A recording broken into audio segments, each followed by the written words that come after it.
Uncircumcised. Philanthropy. Stupid stuff. Supercross. Pain. Nipple. Machete. Fashion. A scintillating bloodbath. Hellacious fury. Evil. Cannabis. Interesting things. Awesome. Radio. I love you. You are so dear to me. I love you. You are so pretty. There's Toenail with a dick on it. It's the Jason Ellis Show. Jason Ellis! Jason Ellis. I'm thinking I'm back. Michael Tully. The United States of fuck you. Andrew Bruce. It all made sense to me. Kevin Kraft. I might be better suited for the future. And Will Pendarvis. Fuck yeah, I'm Will Pendarvis. Jason Ellis. I'll sublime up. This is the Jason Ellis Show. You know, baby.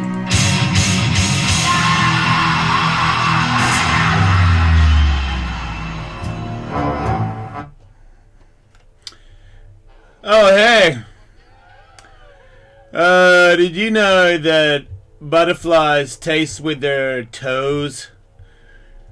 I wish I could taste stuff with my moustache. I don't have a moustache anymore, but I can get one whenever I want, and I just wish that I could make... Because you know how you can train yourself to do stuff. It's pretty amazing that you can balance on one foot, really.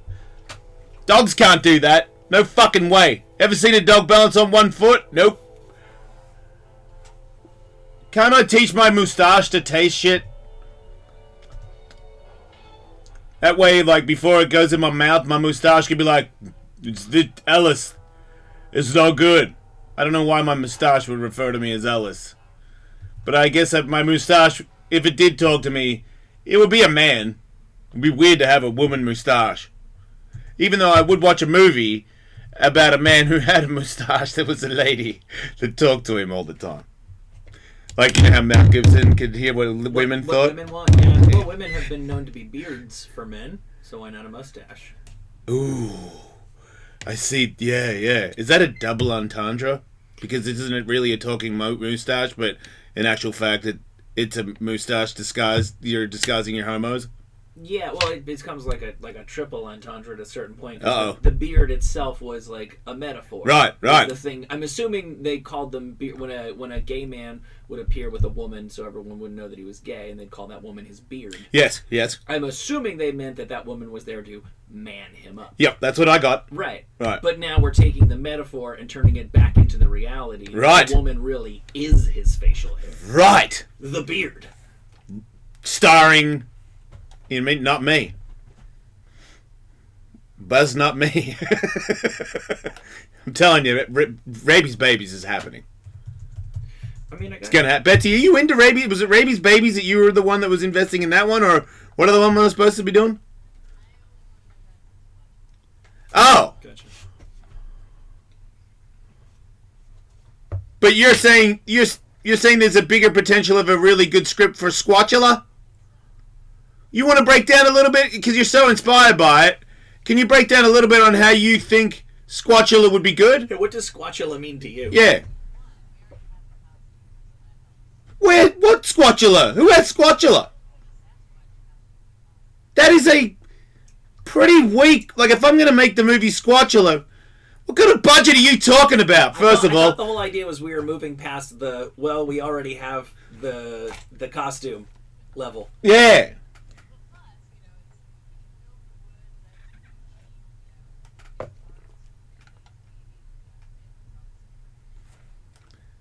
No, we were going to go to the same park that Squatchula was going to. I can assure you of that.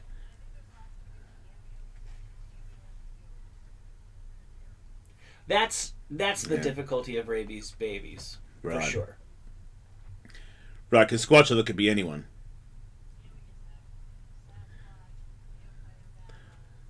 Right, yeah, because refresh me again on, it's a Sasquatch that fights a vampire?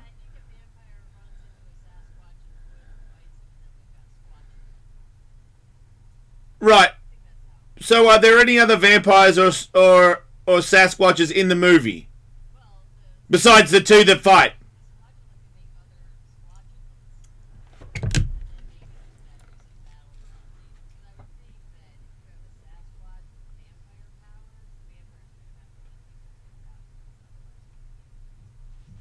Well, not necessarily, because vampires tend to live in castles and cities in 18th century France, and Squatch tends to live deep in the Pacific Northwest. Yeah, I'd be more willing to go with this movie if Squatchula was sort of alone and he preyed on, human victims. Well, also, I think we do need to think in terms of the franchise. So obviously, the first movie being Squatchula, the second one being Squatchulas. Right. Yeah. And then Squatchulas versus vampires, and on and on. Lichens, fuck it. Yeah, alright. But the first one is a Squatchula, and I'm just trying to think if he's a Sasquatch and a vampire, what changed in his look? Can you come in here and have this conversation? Yeah, no, I like it how we can barely hear him. It's great. Come on. Come in, everybody. It's a great time to come in.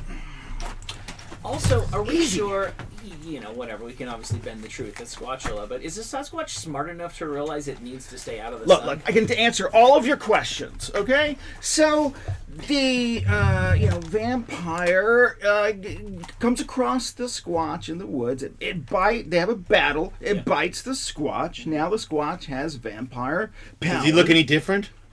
Well, he wears a cape, obviously. Yeah, of course he should look different than the other Squatches. Wait, so there are other Squatches? Oh, yeah. But he thinks different, too. That's the problem, is that, the vampire blood, instead of staying out in the woods, that makes him want to go into the city and seek people out to munch on those guys. Right. So how does he walk around as a Sasquatch? Well, he can also fly as a half bear bat. But anyway, No, I got that. When they other turn into vampires, bats, he has to turn into bear bat. by the way, he gets bitten because the vampire doesn't want to feed on humans. He's like trying to find animals to feed off of and runs across the Squatch. But anyway, Right, and no, that makes sense because he was eating the Squatch and then the Squatch fought him off. yes, And the vampire was like, well, fuck, and then he ends up being a vampire. yes, and then the other vampires are like, "This is an abomination. We can't have this, vampire have." Oh, so he Sasquatch actually thing." tries to be like the vampire that bit him was like, "Fuck, come with me then." And then the vampires that he goes to hit the community's like, "Nah, dude." No, he kills the original vampire. Oh! And then the other vampires find out about. How does the and Squatch know how to kill a vampire? Because if he he cut their tried heads to off, stick through his heart. right? Accidentally grabbed Alright. he accidentally grabbed a tree branch. He's in the woods. That any sane studio executive's going to ask you. It makes sense. Hey, no. Look, don't. He's not. You're mistaking aggressive for passion. Go ahead, Will. Yes. So yeah. Everybody knows Sasquatches fight with sticks. So of course he. And they're in the woods. There's sticks everywhere. Yeah. There's a lot of sticks. Yeah. Anyway, so this new. He could find a Sasquatch- stick in the woods that looks exactly like a steak, with really pointy on one end and blunt on the other. Like the irony. and then find a stick Sorry. that looks just like a hammer. Or a dildo. Yeah. There's like a dildo. There's a bunch of stuff around the Squatch, but he grabs this. In the end, he gets the steak. Jason, you always want to put dildos in everything. I'm the comic side of the movie. So they half vampire, half Sasquatches going into the city to feed on humans. The vampires find out about them because of that and want to destroy them. So it's really the vampire Sasquatch versus the world. Wait, so now he's not feeding on humans. He's fighting vampires. It's a three-way battle. But didn't we between just people, vampires, and Sasquatch vampires? Didn't we? Can you pull my camera down so I can see you? Okay. Sorry, but yeah, more down, and then off a little bit so you can see Betsy as well. It's not all about you. Okay, right there, perfect. Wow, good. I'm good at this. So anyway, I can yeah, direct. don't you think? Yes. It's what Tully said. Isn't it going breaking the budget and kind of busting everything by having a vampire war? I mean, where's the vampire war? Is it in the woods? If And is it like it's cheapest one? way. So he's killing vampires one after another. Is there any time where he goes to the clubs to like eat people? It seems like Act 2 starts with... Okay, so the first 10 minutes he becomes the Right. Squatchula. The opening dramatic Yeah, scene. and then the next 20 minutes is him trying to like deal with it, make the best of it. He probably does eat some rodents. Maybe one day accidentally gets his hands on like a hiker, and camper, he gets a taste. Realize that's where it's at. So yeah, he follows him back to the city. And now we have Squatch. Now he's outside of his original world. He's Squatch in the city. Fish out of water tank. Yeah. Act 2, where's he gonna live? How's he gonna get an apartment? He's got to live under a bridge. Well, he's hiding. I would think he's just in parks, like hiding like coyotes. Yeah, there's no way all of a sudden because he's half vampire that he becomes super sophisticated and wears a suit. He's not Teen Wolf. Yeah. He shouldn't wear a tuxedo. No, he's always still, he's actually grosser than a Sasquatch. Because he's like extra fangy and pastier. And stinks. Yeah. Well, I don't know about it. Man, does he have to stink? I mean, he does live in the woods. Yeah. But yeah, he could just live in the bushes near stuff in L.A. The final scene, of course, takes place on the moon, where the vampires No. are fighting the No. What? Why wouldn't it? Because how do we... No. They stow away on a rocket. Nobody's doing rockets to... They can't. You're But not they in need the... air No. to breathe. Man, Following the he- Sharknado trajectory, that's happening in like part 5. Dude. It's so crazy how you came in with it all figured out, and I completely disagree with how much you've got it figured out. It's not figured out. It's bad. No, it's a Sasquatch in the woods, mind its own business, and you're tripping out there's a Sasquatch. And the vampire, maybe you could show a quick bit about the vampire is, like, been rejected by his fucking crew, so he's out trying to find a new home in the woods. And he's super hungry and finds a Squatch. Bites the Squatch. Squatch kills the vampire as he's getting bitten by dismembering his head or something and with the brute force, but... He tosses and turns all night and wakes up, vampire Squatch. So then he does the thing like Tully. He is super hungry and then somehow finds humans like a jogger in the taste, and then he goes into the city, and now he's like close to the city, killing people like Tony Hawk. What? You know, shit like Tony that. Hawk's killing people? No, Tony Hawk's like skating a ramp and getting gas. Oh, he's killing Tony Hawk. near I got you. Yeah, All right. yeah, or playing golf. And then Squatch just, you know what I mean, eats. And he can do cool because he's a vampire and a Squatch. So he can eat them, drink their blood, but he also dismembers them, like limb by limb from limb stuff. Do we know any People love really, that. really tall people who could play a Sasquatch vampire? No. I can't think of anyone. Oh, well. Yeah. Well, Think maybe we of should do something another else. movie. Yeah, Yeah. Shark Toilet. Yeah. Wow, Shark Toilet. Is that like... Is that... I know, right? That I might be putting my money in now. I bet you that exists. No, it doesn't. has to. Is that like I a think small actually- world, a universe where sharks rule that toilet? Or Did is we it... see a clip from a Yeah, movie that had a there's one. shark in a toilet? Yeah, there was one. Yeah, but that wasn't... A scene in Shark House. Yeah, that wasn't Yeah. based off... The whole movie wasn't in the toilet. No, Like we're there gonna was do. a shark in the toilet. It was the one where the shark could, come up through puddles and Any all water. sorts of stuff. Yeah, Any water. yeah. Yeah. a So good yeah, idea. but there was a toilet scene, but it was not exclusively a toilet. Ghost shark, that's what it was. Yeah. Shark, yeah. Yeah, it was a ghost that came out of the toilet. We're talking about real sharks in a toilet. Nothing like ghost shark. Ooh, and we can have Ghost Squatchula. There's a lot of potential. Betsy, you're really hot on the Squatchula. Franchise, yeah. Well, I think you were saying that there's a lot of potential for cameos. We could kill off a lot of friends of the show in brutal ways. I mean, So we don't have... There's a cameo... Every movie has cameos in it if we're doing it. That's all we've got. We need to make this, though, like at least the high quality level of Ghost Shark. Yeah, I agree. Wow. I agree. Like Oh, this is gonna be right. full on. See, that's why I think Squatch is hard. I don't think so. I mean, that face has got to be a little bit real, right? Okay, so you find a makeup person who can do Hollywood makeup. Let's Like, Take a look at- can we put makeup on Andrew, like a bunch of fur and everything in Andrew, but it's Andrew's face in there? Like, He's put a halfway big monkey nose on his nose. Well, Yes. wait. It's been a long time since they made Harry and the Hendersons, which I'm sure was a modestly budgeted thing even for that time. Can we take a look at Harry and the Hendersons? I'm pretty sure His face is gnarly, I'm dude. pretty sure we can agree. Whoa, with who's that? Okay, who's that? It looks like oh my, me with. oh my God, that is if so Dingo good. and I had a baby. That's Who what it is. is that? That is so good. That is like a way better, like a believable Squatch. Whoa! Who did that? Will, I think you're Squatchula. Yeah, that. Man, Just that's man. what we need to do. We could just do that to Andrew's face. We'll just make his face super squatchy. Yeah. There is a. Oh, it's on, Andrew. There's It's a Hollywood on. makeup place, school, that teaches people how to do makeup Yep. nearby, and that would be a great opportunity for a young makeup person to do Yep. Squatchula. Yep. It's perfect. We're doing it. Wow. Okay.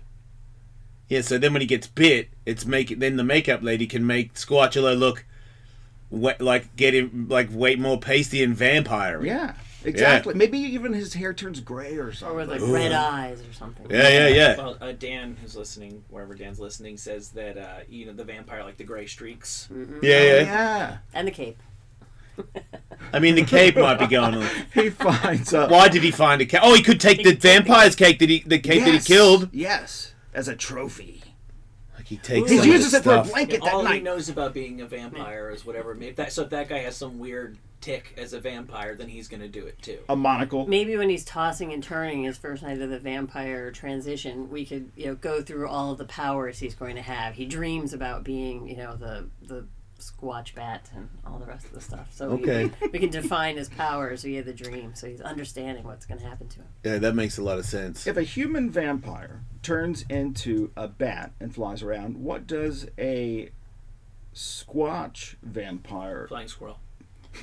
Or those fox bats. Which is a sweet budget because you can get miniature flying squirrel footage, and just fucking have him just have that of him fly like him like all right, I'm off to the club, and it just shows a miniature flying squirrel Jumps. flying. But what are those giant? There's those giant. Isn't it a fox bat or something in Australia? All right. We could just get footage of those, stock footage of those flying around, and they're big enough that we pull that off. Okay, so we got that, and then he is killing everybody that we have ever met that's famous. And campers. At the end... But the half-naked campers are us, and everybody else that dies in the movie is a famous person that we know. We will have to put a pin in the whole moon thing for a moment, but... Yes, we will. But a three-way battle between humans... Yeah. Squatchula and the vampires. Makes no sense. Yeah, of course it does. They're all against each other. Well, we need like a Van Helsing type character. The vampires right? don't like the humans or the Squatch. Yeah, the Squatch doesn't like the... But if all the humans are involved, it's mass hysteria. Betsy's right. It has to be like a group of people that nobody knows about. A special team who are camping that weekend or something? No. They have to be special vampire killing people who are like, oh shit, now we've got a vampire Squatch on our hands and vampires. Yeah, someone investigating the initial murder scene in the campground. Like, you know the guy from the Walking Dead that has the baseball bat? Yes. Like a guy like that. You get a group of vampire Slash people together with the Squatch hunters. So it's a bunch of rednecks and goth people together joining forces for the first time. Yeah, and they all have like home weapons. So we can make all our weapons. Like I'll get like a vibrator and put like a toothbrush on it and sharpen it. So I have like a vibrator toothbrush knife. You know what I mean? Shit that's like... And I'll stick a vibrator on the top of M16 and let that be my weapon. Do you think... I'll brush my teeth and kill vampires at the same time. You think Slash would agree to a thing where he just like selfie videos himself reading whatever little lines we need from him, and then we have a total stand-in with a wig? Yes. All the time?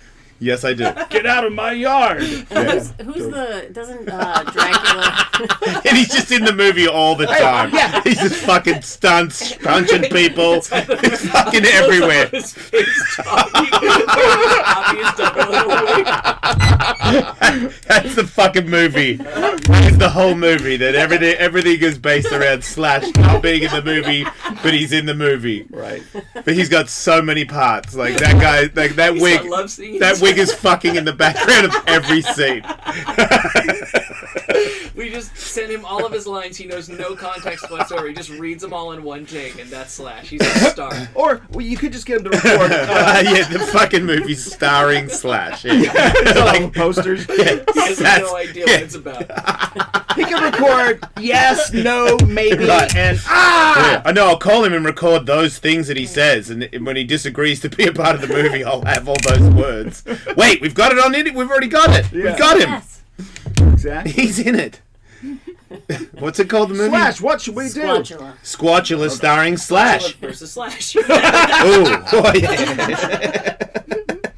Fuck, man. I mean, I don't know if I'll go through the whole way through the movie, but I'll watch the promo for that. Mm-hmm. Oh yeah, the Or trailer. just make it Slash Squatch. Ooh. Yeah, he's not gonna get that. That's Squatch too. We're gonna get Squatchula. The squatching. I mean, if Slash was the guy that was in charge of killing vampires and Squatchula, Maybe he's the wise guy. you he's can the go perfect to guy. for He's the got leather information. jackets. Yeah. I got one of those bats. I'll give him Lucy. You can swing that around. He could be the Van Helsing character that's investigating. That's what I'm saying. Squatchula, yeah. Yeah, and then we'll be his crew. He's in town playing a gig, and we just put like 15 people in a club going like, yeah, yeah. He's just making guitar faces with his phone.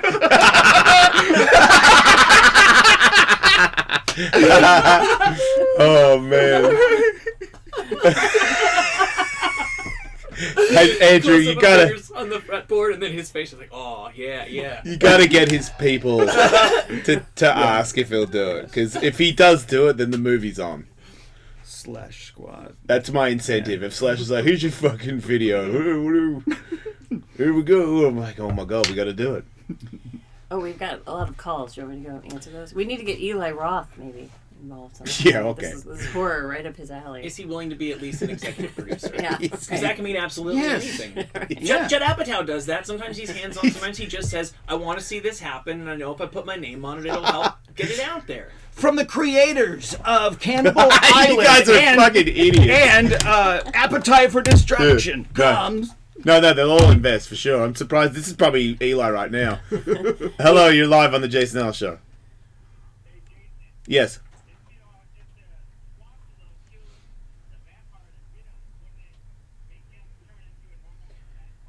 No, you idiot. What is that? They're not fairies. No, Once you're a vampire, you're a vampire. Yes, somebody else told me the same thing. Everyone knows, Tim said this, everybody knows if you kill the vampire that bit you, you're no longer a vampire. Not true. No, you got to kill the head of the vampires. It's not true. Interview with the vampire? Not in this What world. happened? Yeah, we can do whatever we want with our vampires. And Yeah. What about Pete? He bit what's his name, and then when Pete died, those guys in the New Zealand guys in the house, they didn't die, and Pete bit them. Pete made him a vampire. Oh, and What We Do at Night? Yeah. Is he the one who made them a vampire? He made one of them a vampire, and then when he, spoiler alert, explodes and dies, Yeah. the guy that he got bit didn't die. Didn't Well, turn they it. didn't kill him, but they obviously could have because they're in the house with them. Guys, Really, if you set your entire life's work to murdering your roommate, I'm pretty sure you could pull it off. You guys, you're talking about human vampires. This is a Squatch vampire. Right. Not a lot of research has gone into this and what happens with those. Yeah. Those doubters. Excuse me. Bless you.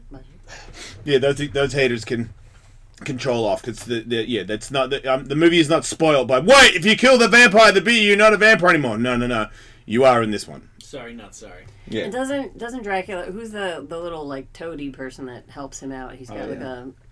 Isn't that for the dude with the bolt in his neck, like an Igor? I don't think. No, that's. You mean Frankenstein? Oh, No, Vampire did have help, huh? Yeah, he's yeah. a little helper, Even in so Fright that Night. so that person could help out and kind of get Squatchula, I should say, into the city and like help him navigate. So how does Squatchula find a Homeless guy. a friend? Well, how does a homeless guy get him set up with stuff? Well, there's the original gruesome murder at the campsite when he first, gets the taste for human blood. So maybe, because of the news coverage of that, the I feel like toady person. if I'm Squatchula, my seeks him best out. thing is a European tourist, like a blonde-haired guy or girl that I use as a booby trap. Preferably a girl, I just realized, to get other people to show up so that I can eat them. Booby trap. Got it. 855 Alice 41. We're talking to Richard.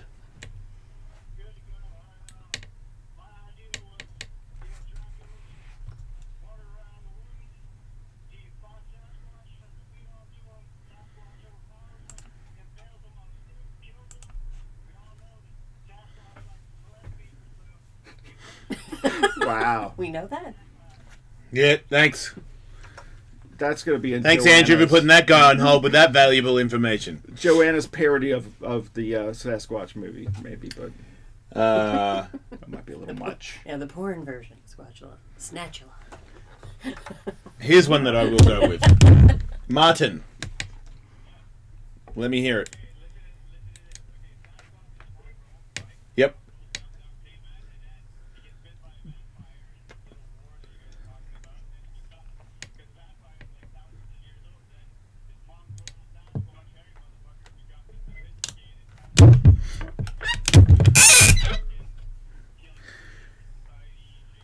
Yep, I agree. I get well said. I gotta go. So we need to get him a monocle. No, Shaves. no. Everybody else, the audience can tell that No. it's a Sasquatch that's been shaved. I would say that Sasquatch now would be more similar to the Highlander. because I think the Highlander gathers all the knowledge and wisdom from killing his victims. I would say that it's more like the Squatch gets the knowledge of the vampire that he bit, but because he bites into him. So that's actually how vampires are created. You have to get bit by the vampire, and then you have to have the vampire's blood. So this is a perfect movie because a human would never bite back a vampire. A Sasquatch would. So the Sasquatch bites the vampire while the vampire's biting the Squatch, and it sucks into each other's knowledge, and the Squatch turns into the vampire with the knowledge, and that's how he's able to talk. He learns how to talk like the monkey talks. No! You know what I mean? He learns like, yeah, no, blow me, and shit like that. And then he gets a lady, hey, Euro, you know what I mean? He becomes a famous artist in New York. Well, I don't know, because he still has to be a Squatch voice guy, so maybe he could have an English accent, but he still has to be, because he's sophisticated, but he still has to be, you know what I mean, like a monstery guy. Like a British caveman. Right, like a British caveman. What would that sound like? I don't know. Wait, I can't do English. Bloody hell. Bloody hell! Wait, what do I want now? I'm sounding like Andrew. I gotta do in front of everything. Cup of tea? Excuse me, young lady. Wait. Excuse me, young lady! Maybe Kevin can add his input here. Brit. He's gotta be more monstery. Yeah. Ask for a It's glass. pretty small. He's pretty big.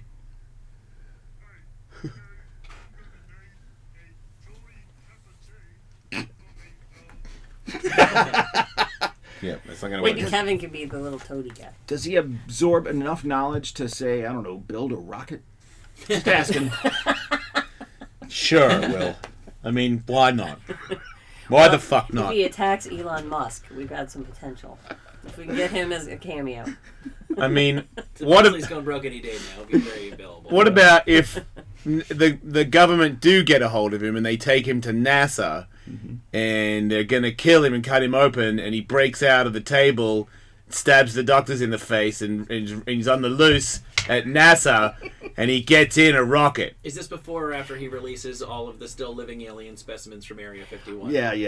He trips over a cord, blows his ACL, but the cord also unleashes aliens on the world. Yeah, if we launch him into space, maybe he runs into aliens, then we've got alien Squatchulas coming back. What would the with a government vengeance. do if they found like some creatures that were going to kill all humans? Naturally, they would put them on a rocket and send them off into space. So, Okay, the Squatchula looks like a Sasquatch, and then after the fight and he turns into a vampire, he's Forrest Griffin.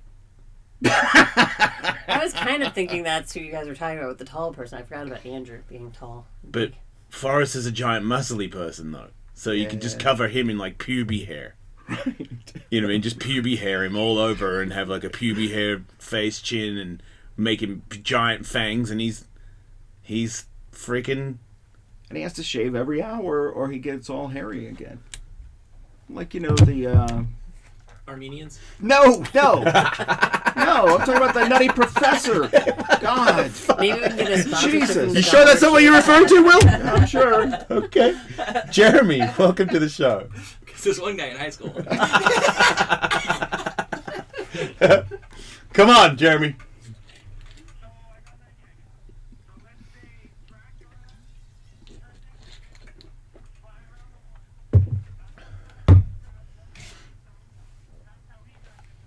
No. I mean, That's not bad. I know, but it's not as good as... We've got it solved. Yeah, that bit's done. They fighting each other, they bit each other. We need a battle, an epic battle. Yeah, and it's such a great... That's a budget, too, because, you know what I mean, that showing fangs biting in, like, a Sasquatch, that means the Sasquatch has to kind of... I guess if you do the makeup right, it can still just be, like, Andrew biting with, like, a bunch of fangs put in his mouth. Yeah, because, I mean, you don't really see the fangs sink in that often. But if you do, there are a lot of young people who are, making horror stuff and learning how to in Hollywood. That's what they do here. It's a good idea. Yes, I would have to think that there are a number of people who are looking for low-paid opportunities to Yeah. try out their skills. Some recognition. Yeah. All right, we're doing. That's the movie then. All right, Will. Did it. Moon battle. It's not Okay, maybe. Okay, well, we put a pin in it. Squatchula. Okay. To be determined. We'll wait to hear back from Slash. All right. Oh yeah, that was the other big part. All right. What else is going on, Michael? In a not entirely unrelated story, a mayor in a city in Italy, northern Italy, thinks he's come up with a solution to the local rodent problem. Yeah. What kind of rodents? Rats? No, they are called koipu, Are they cute? also known as nutria. That doesn't sound good. Well, they Sounds like a disease. It sounds like food. Oh, they're like giant gerbils. Yeah. Yeah, the biggest rodents in the world, aren't they? I don't know if they're the biggest ones in Yeah, the they are. world. Okay, maybe they are. They were brought deliberately to Italy a century ago from South America Yeah. so that they could be farmed for their fur. But over time, a handful escaped and or were released, and now there is this incredible problem. And there's lots of farming in this area of northern Italy, and they're eating crops. So everyone's like, what are we going to do about these huge fucking rat rodents? And the mayor said, well, did you ever eat one? They're actually kind of delicious. Oh, game on. Yeah.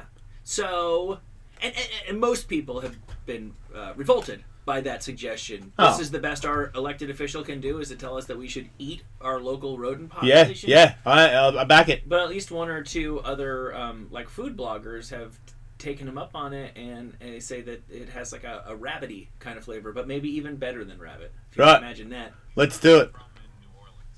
That's right. Yep, I back it. That's more of like but that wouldn't be like a cool guy delicacy thing. That would be more of like a down and out. Redneck shit. Yeah, right. Yeah, like I said, I back it. He's kind of cute though, but you're annoying me. Yeah, so are, you know. That's right, Cal. That's right. Everybody's cute. Chickens are not cute. You know, this morning I ate a boiled egg, and there was this one bite that was, you know, they have that like really like metallic taste sometimes. The egg no. yolk, really. Yeah. And like there was this one bite, and I was like, oh, I think that bit was gonna be the liver. Oh, come on, Michael. I like liver. Man, I'm so pumped I'm plant-based right now. That makes me feel so much better. Why? Because that's the gross part. Like that's No the way, part that man. makes me not want to do it. Livers. You'd Anybody's liver. Yeah. I bet I love a human liver. I bet that'd be my favorite part of the human. probably get weird AIDS, whatever it's stuff, poo-poo artists. You can't eat yourself. It's bad for you. I would never eat. Oh, you think I can't eat human? Yeah, I think it's because you get Ebola in it. That's what it is. That's what I was trying to say. Yeah. Well, and I believe that's the correct pronunciation. yeah, the liver is there to like capture the shit that your body shouldn't have. so I Right. can If you eat store it. monkeys, because it's almost that gives you Ebola. If you eat yourself, you're getting double Ebola. Probably. Heads up. Ebola is bad. So we talked about the chick who wore the prom dress that was sexy Chinese. Yeah, it and- turns out she's a YouTuber, and the hand sign means I don't know. I saw the same tweet that you did. I didn't read it. I don't think she's a YouTuber. I think that person who tweeted at us was saying that that's like a hand signal, a symbol that's like associated with just like a YouTube movement. The kids are doing that basically. Okay. But I'm still not sure. I feel like she's talking about what the dudes are doing, not what the chicks are doing. And we didn't care about the dudes throwing gang signs. We cared about the chicks doing the like, you know, welcome to my opium den. Right. Hope you enjoy yourself prayer kind of thing. But the thing is, Asian Americans, a small vocal minority, were outraged. How dare you appropriate my culture, whatever.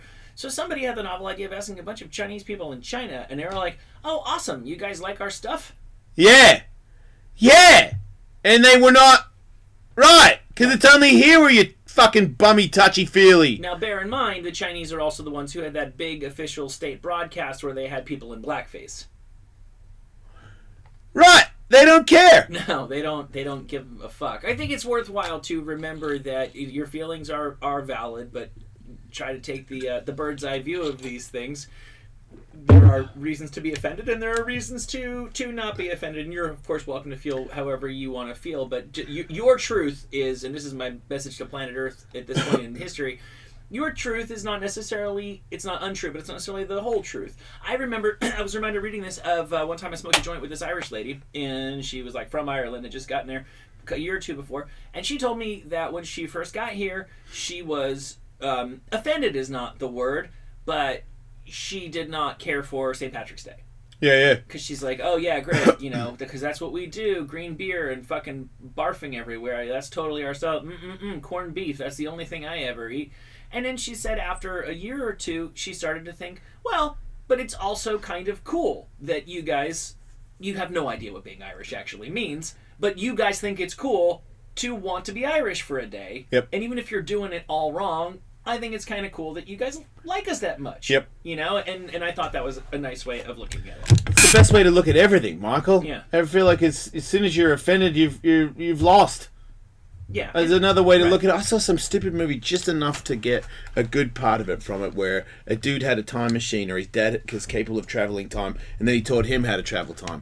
And then his dad, I don't want to spoil it or anything, but maybe he died or something, but he gave the kid advice. The kid should just live one day the way that it went, and then relive that day and try to, because he could go in a time machine and go back to that day again, and try to live it in a way with a better attitude. Like, with all the things, don't change any of the bad things that happens. Just try to, like, have a positive outcome. Like, Just try to change the way they affect you. Yeah. Right. And then it showed all these little things that annoys your average person through the day that was driving him insane. By the time he got home, he was fucking up the wall, versus the way he handled every situation up until when he got home at night and was like, wow, this is the way. I don't need the time machine anymore. Blah, blah, blah, cheese ball. But still, it made me think. They had to do that, but I did take a part of that where, when bad things happen, maybe if you see the funny side of it, obviously, within reason. Yeah. Of course, within reason. Everybody knows that. It's the simplest one that I find. I have a reminder of this once or twice a month. If I don't consume any alcohol, this morning, things are weird at my house right now because my wife and child were in Japan, and they're kind of just screwed up with time. I went to a comedy show last night with the Catherwoods, and when I came home, kid and wife were awake. And I was like, well, I need to go to sleep. Yeah. So when I fell asleep, the lights were on and they were watching TV. And then when I woke up this morning, like, they were already up. Weird. Because they, like, had taken a long nap when it should have been sleep time. So what they did for sleep time was actually more like a long nap. Yeah. So they're all over the place, and it screwed everything. It was just a weird way to start the day. And then got to get him out the door. He's got to go to the dentist. Got to do his homework. Got to do this. Got to do that. And it's just instantly, it's so easy to go, oh fuck, dude, like just can you play ball? Like I told you, got to take a quick shower. We're in a hurry here. And when I haven't had anything to drink, I tend to be pretty good at seeing the problem coming, identifying ahead of time, working around it, and then when I've had a couple drinks, just a couple, I tend to be the first thing that goes wrong. I'm just like, oh fuck, come on, Right. It's that simple. My kid doesn't change. He's the same, he's never had a drink in his life. He's the exact same guy pretty much every day. But the way that I react to it, if I'm a step slow, or if I've been taking care of myself and I'm on the ball, it's night and day. Yep. And the reality hasn't changed. I've changed. In a, I guess, somewhat related story, the black men who were arrested at that Starbucks. Are you familiar with that? That Nope. happened when you were away, I think. What happened? So they were at Starbucks, and I guess they were, people have like meetings and, very, very important business is done at Starbucks here in Hollywood all the time. Yeah. And while they were waiting for somebody else to join them, and they were all going to get coffee when the guy joined them, the manager was like, you guys are just like sitting at a table and you're not ordering anything. And so whatever happened, they ended up getting arrested. Oh my god. Yeah. Arrested for what? For just like For loitering? loitering at a Starbucks. Oh, you gotta be shitting me. And they were like full on, like, not loitering people. They were just having a meeting. I don't know the guys. Look, whenever these things happen, I try to think. First, like, came into the Starbucks and wanted to use the bathroom, and the manager said, like, this is for paying customers. Mhm. And so then they were sat down at the table waiting for their friend. That's when the manager called the police saying, hey, What a fucking asshole. loitering in our store and not customers. And it kind of escalated from there. Right. And a bunch of, like, the white customers that were in Starbucks got mad at the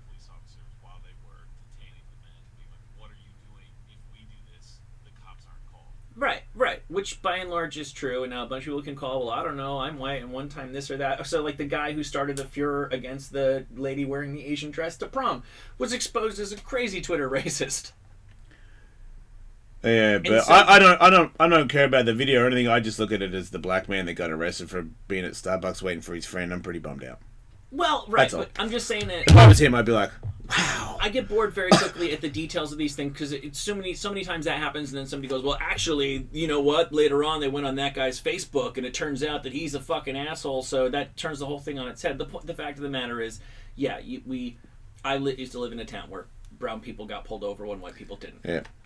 Of course, we could all list examples of the exact opposite happening. Of course, Yeah, of course, but come on. Of course, but come on. Yeah. Yeah. If I go It to happens Starbucks- more to black people. Come on. Yeah, come on. Let's be serious. If I go to Starbucks Yeah. and have a seat, nobody arrests Yeah, me. I can do it, man. And I look like a jailed, I look like an idiot. Right. And I could sit there. So these guys That's crazy. settled with the city because they were arrested by the city of Philadelphia. When you get arrested, like they had to go to jail. what actually Or did they get, like, happened to him?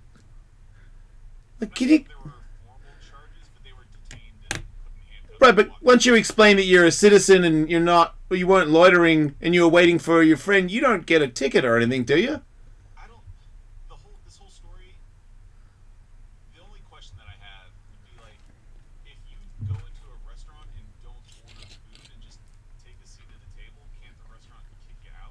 Yes, they can. Yes, and there's always, and you know what? I bet there's a sign there like there is everywhere else that we reserve the right to refuse service to anybody. Yeah, they can. And like I said, maybe these guys were fucking muttering creepy shit under their breath. I'm just saying, like, I think the reason why this story struck a chord is because, yes, If I they were would've muttering creepy shit under their breath, why was every other white person in Starbucks saying, Right. how can the fuck can you do that? Right. Because they knew that was, you got profiled, man. And you got, and the manager is a fucking racist.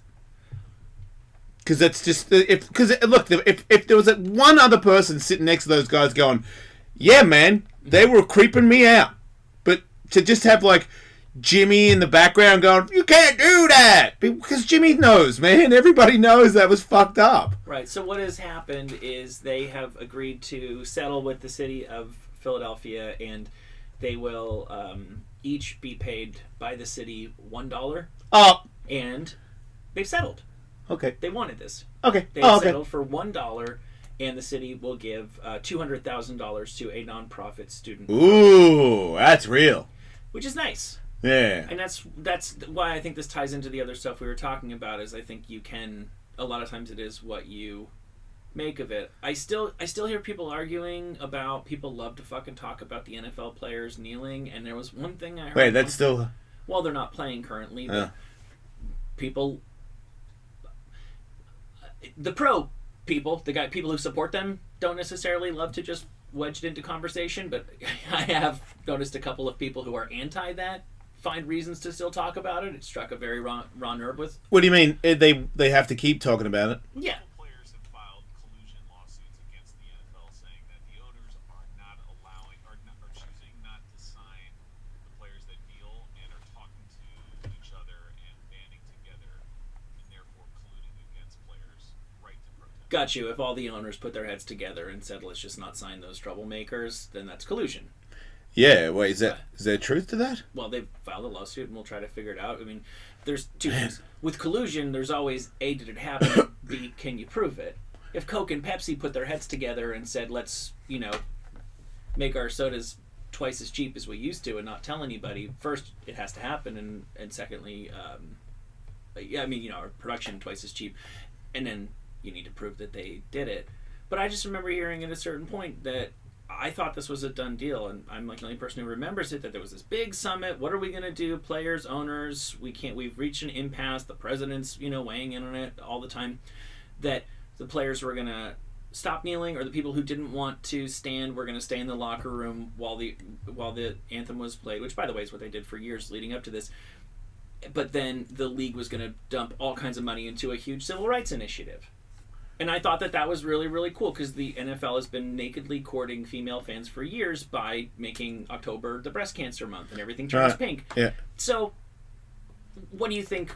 I mean, come on. What okay, we did Okay. breast cancer. What about if we say breast cancer? We did our bit. Now October is Civil Rights Month, and we're all about. Let's face it. The league is very, very, very black, and this is an issue that matters to a lot of the black players and a lot of the fans, and a lot of the white players, and a lot of the white fans, and nobody's gonna kneel because this league is so completely committed to improving civil rights and racial equality in America. Yeah. Okay. And I just heard about that one time, and I haven't heard about that since. There was some concern that the NFL was just moving money around and not What about? giving more money. What about? Can you do both? Can you have breast cancer and civil rights? They were going to do that. Like, they were going to take some money that's already allocated Oh. to charity and move it into the community or neighborhood or civil rights-based charities that some of the players wanted. And it also came up while we were on vacation. Colin Kaepernick was going to try out for the Seattle Seahawks, but when they asked him regarding kneeling, he was like undecided, and so then the tryout didn't actually happen. So it's still a story. And there were secret recordings of the NFL owners talking about this that came out.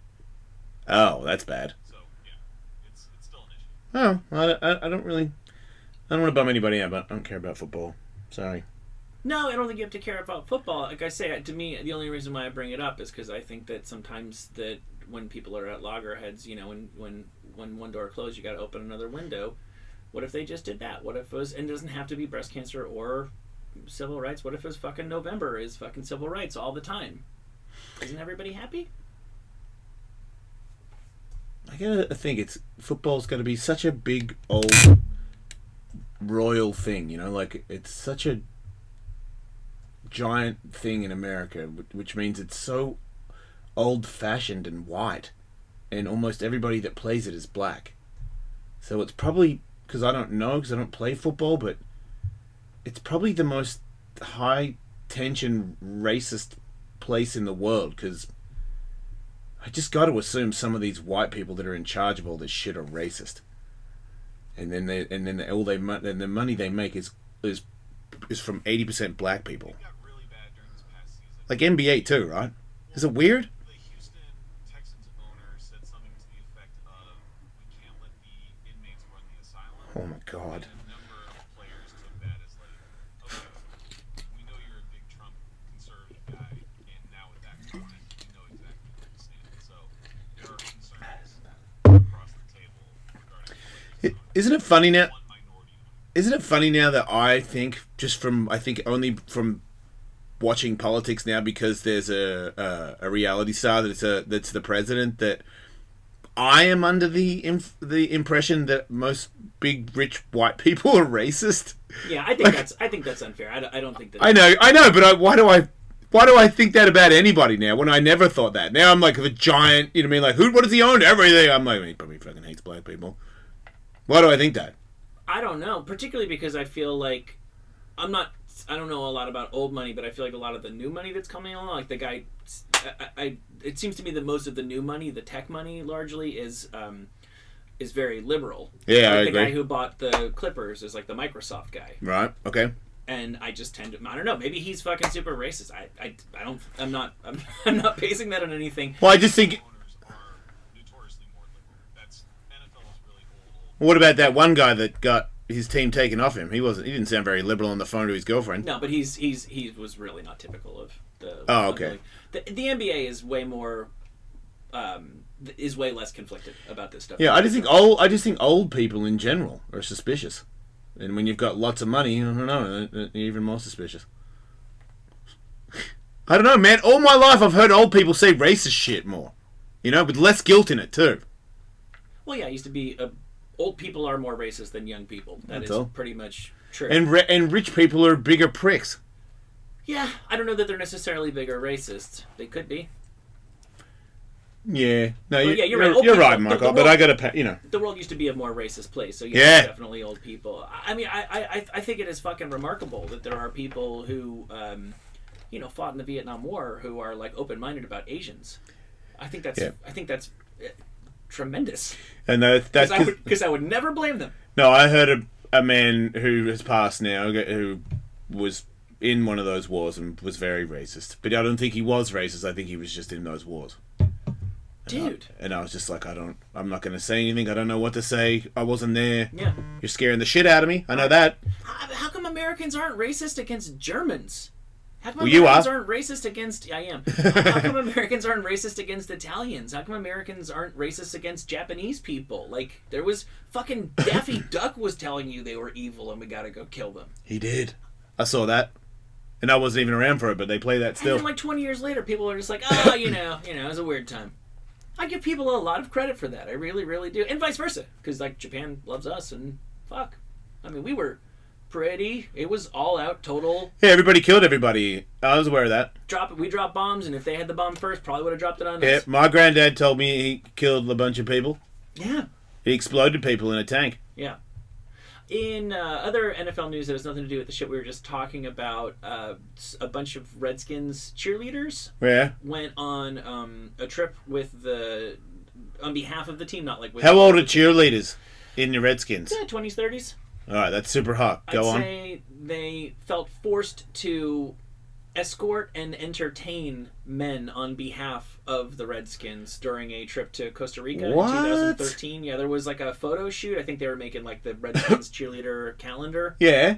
And some of it was... I understand it to be like they were naked, but somebody's going to be like, holding a football in front of her tits. Oh, no! no. But she's getting naked for the photo, and it was like when they took the photos that it's like, oh, by the way, these rich, season ticket holder types have been invited to the photo shoot. So they're just standing there creeping out on holes. Yeah, and then later on that's that night, comfortable. some of the girls, they said, were not asked but told to go out and be social. After they'd already walked around showing their holes to old men. Yeah. These are not ladies that wished to show their holes to old men. No. I feel like they Maybe wanted one to of them be... was a freak, but yeah. Generally, they wanted to be cheerleaders. That was not a part of the job. Yeah. You want sex work? You go to sex... Well, you can't go to sex workers anymore. Jerk off. Is prostitution legal in New Zealand? I would say, if I had to guess, because Australia it is, then yeah. Okay, right. Because I saw a thing yesterday, I didn't read most of it, about how you could list that if you're trying to immigrate to New Zealand. It's notoriously hard to immigrate there. They want to know like what skills you possess. Okay. And since it's legal, apparently you can list like, I'm a really great prostitute Yeah. as a skill. Wow. Doesn't mean you're going to get in. You know, that's like a box you can check. I was thinking about that again this morning with the whole sex thing. I'm like, what about if you just legalized all sex trafficking and then you just tax it? Like, doesn't that help everybody? Wait, legalize sex trafficking? Legalized sex workers. Sorry. Right. So then they just have, but then everybody has to pay taxes, right? All prostitutes would have to pay taxes. Yeah. Well, if you legalize it, then of course, then Like the weed thing, right? Right. Which means getting hookers would cost way more, and they'd be way better taken care of, and they'd have health and They'd all be dent. made by Marlboro, right? They'd all be what? They'd all be made by Marlboro. That's what everybody always said about weed. Oh yeah, right. I know. Thank God that didn't happen yet. Yet. But I think it would be good for the country. Taxes, money. Morality, politicians. Fucking yeah. Okay, church. Appreciate that. That's their only argument. No, I don't want other people to do stuff they want to do. God, I hate that. Unless it's murder. Right. But you're kind of causing murder by this anyway. Yeah, morality, and then I think the argument that we should try to stamp it out rather than figure out a way to normalize it. Do you know since they passed that law that a bunch of girls have disappeared and there's a bunch of murders and shit from it? Really? Yeah. Entirely possible. Because they can't use the pages thing, and then apparently like pimps have like reached out like the day that thing passed to several girls that used to have pimps to be like, hey, welcome back. So yeah, not that good of an idea. Maybe not. Anyway, lots to talk about. Lots. After this.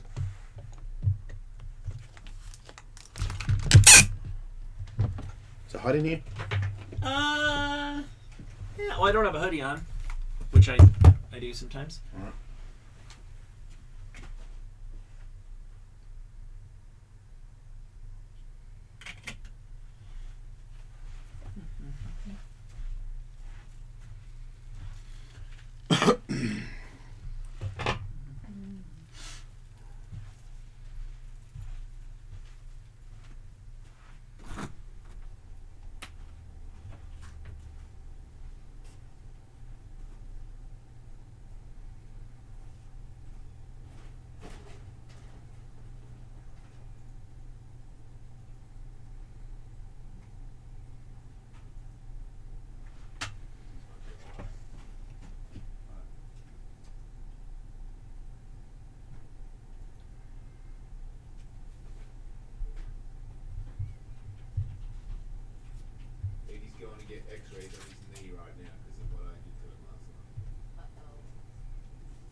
Wait, when is this fine? Helped him to hospital. May 18th.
Oh, I think I fucking cured Devin from getting the tattoo. Katie's hand is like Oh no. 10 times the size of any person's hand. There's like bubbles on it and shit. And she goes, she got the car with me today, drives to school. And I go, hey Devin, look at Katie's hand. You want to get a tattoo on your hand, right? And I'm like, Katie, sure. And I can look in the revision mirror and just saw her face like, You should have Katie. oh, like, like okay. she's looking at it like, your fucking wife is psychotic. And I was like, when did you want to get your tattoo again? She said, not on the knuckle, just like here on the hand. I'm like, yeah, that's the bone. That's what happens. Katie should say, this happens a lot of Yeah, the no, time. she fully did. Yeah. Yeah, I saw true fear in her eyes. It was awesome.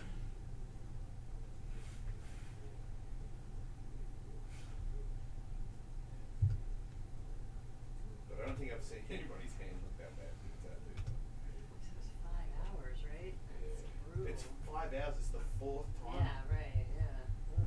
That's how bad Grant is when he's bad. Mm.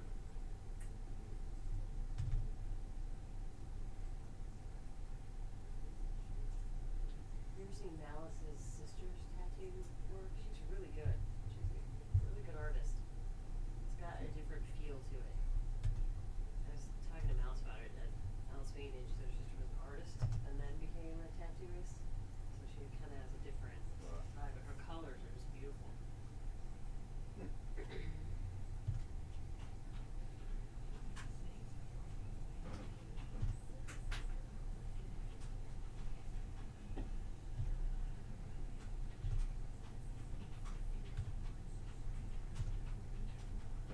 Actually, I stole one of her pictures. This is some of her flash art. Sweet. Yeah, isn't that cool? Yeah, she's really, Man, I'm fucking. That tattoo convention I'm going to, he's like, what parts do you have left so we can tattoo you? And I just pulled my pants down and made Katie take a photo of the back of my ass, and I was like, here you go. Haha. And it's like, because that's the back, the only bit I don't have tattoos on is my hamstrings, the back of my hamstrings. And he's like, well, what do you want? I was like, I want a samurai and a Viking warrior, one on each leg. And he's like, what about if I get a guy who tattoos like me to do the Viking and I'll do the samurai at the same time? And I'm like, go for it. So that's the biggest slaughtering on the back of your legs. yeah. Two people just Pretty bad. carving in for like fucking 5 hours. But the suit is almost complete after that. And I just have like a little bit of neck shit and collarbone shit. Then what are you going to do with yourself? Fucking stop getting tattooed. Shit, Get a new fucking. body started. I'm getting too old. It hurts more. Like, I'm wanting to nail down the canvas stuff. Make that as you want.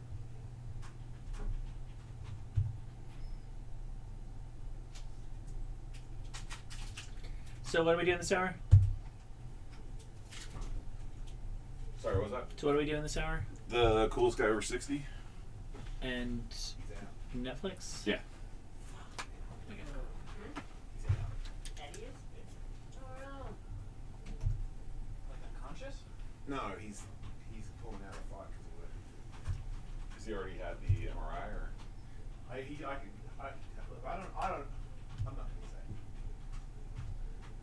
a rear naked choke too. That's how he went out in his last fight, and that's what happened to him last night. And it was a hustle too. It was like 100% hustle. Like we were going hard. He was like, "I think I'm alright."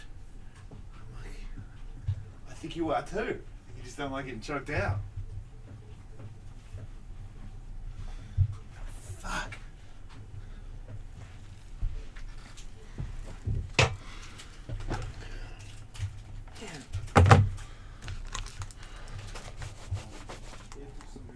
What are we doing first? Coolest guy over 60 to hang out with. Where is Cool Beans? You want to be in on this then? Is everybody going to be in on this shit? Yeah, we can take calls. I'm not. I'm editing news, but. Okay.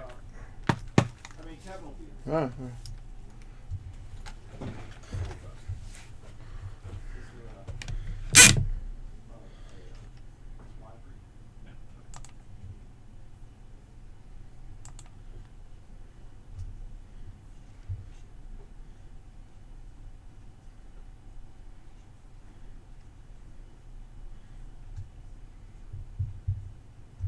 You got new rejoins?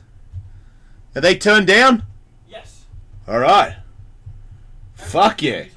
Is it speech jam or shit? Yes. Awesome. They're quick.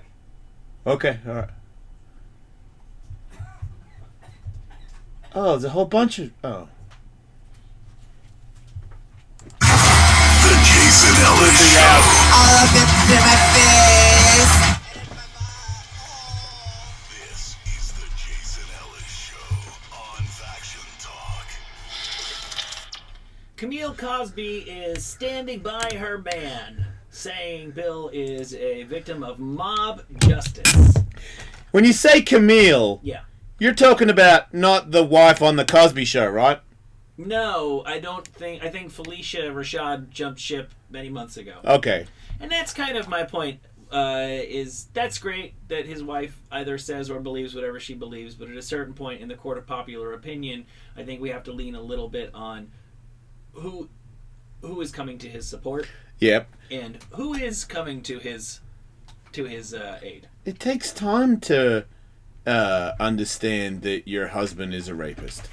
You don't just switch on that one. That takes years. Or it's just something like she knows, doesn't care about, and will just... I disagree with There that. are some people that no matter how red-handed you catch them, they'll go to their grave saying, no! They'll twist anything. Okay, for him I believe that, but I think for her, she knows that he has done that, and she just can't face it yet. Maybe not ever. Maybe You think she she's might just deluding herself? I feel like I have experience in this. I feel like I know a mother that had to face some shit about her husband that just didn't face it, and then 10 years later is like, you know what, might actually be true.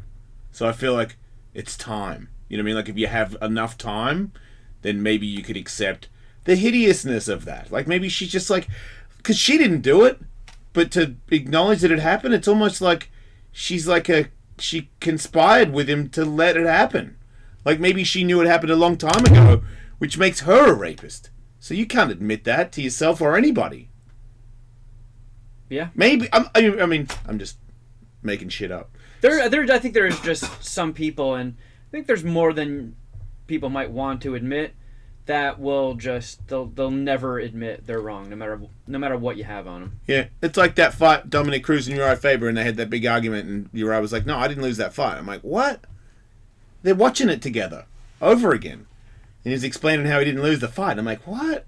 I'm like, "Oh, I get it. It's like you can't face that because it'll ruin your train of thought. Like whatever it is you're trying to get done, you can't make it any other way. It has to be that way, even if it wasn't. You can believe it was another way. Yeah, this is a fundamental building block of the way that you see, like you're fighting life. Right, whatever works.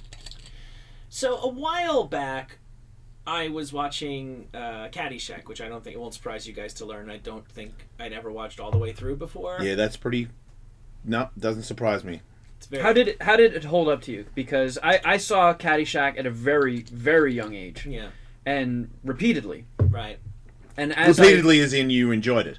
Yeah, Right. but I was so young, I didn't know why I enjoyed it. There's Oh. like silly stuff you appreciate as a little kid, and the more you watch it as you age, like other jokes start landing with you, and you're like, oh, I get that joke now. Haha, that's funny. And then, by the time I was an adult, it's like on my Mount Rushmore of comedies. Right. But I've shown it to people that have never seen it in their lives, and when it's over, they're just like, that was all right. I'm definitely somewhere between the two, and comedy is tough with the way that it ages and stuff. I looked at some of the review. It was not super well reviewed when it came out. Yeah. And I think even they said, oh, this is great. Some studio gave us money so we could learn how to make movies. Which is, and the criticism of it at the time is that the pieces don't really go together. The Bill Murray thing doesn't really have anything to do with anything else. The love story is pretty fucking stupid. And it's just a bunch of funny pieces that don't really go together all that well. And supposedly they didn't even want the gopher in it, right? Oh, really? I didn't know that. Like a studio guy was like, oh, we're going to sell stuffed gophers after this or something. Oh, okay. I know Ted Knight was very frustrated on the set of Caddyshack because there was so much improv. And all these fucking goofballs are just improvising these scenes, and he's a classic, well-trained actor. Yeah. Just, I get the feeling he was a little bit of Judge Smales in real life. Do you know what? That's awesome. Maybe he was almost my favorite. I know, right? Oh, he's he's amazing in it. He's fucking awesome. Because I can't really think of like a character that had really been in a movie like that. It's such a stock thing now, like the stuffy old white guy that we're all just going to be like, fuck you, old money. Yeah. You know, I mean, obviously there've always been like the proper people and then the pratfall people that make. But he's the fact that him being a dick, it's just so antagonistic is so funny. But then the reason why I bring this up is I'm watching Rodney Dangerfield, and I think Rodney Dangerfield was like, it wasn't an act, like he was legitimately partying and hanging out and drinking. And I mean, what kind of sex life do you think Rodney Dangerfield had in his 60s? A lot. I just think one. it wasn't like a lot of different angles anymore. It was just like, you just rub one out. Someone rubs it out for you. So But I think he was boning. Fuck he yeah. was boning, yeah, cool. I assume so as well.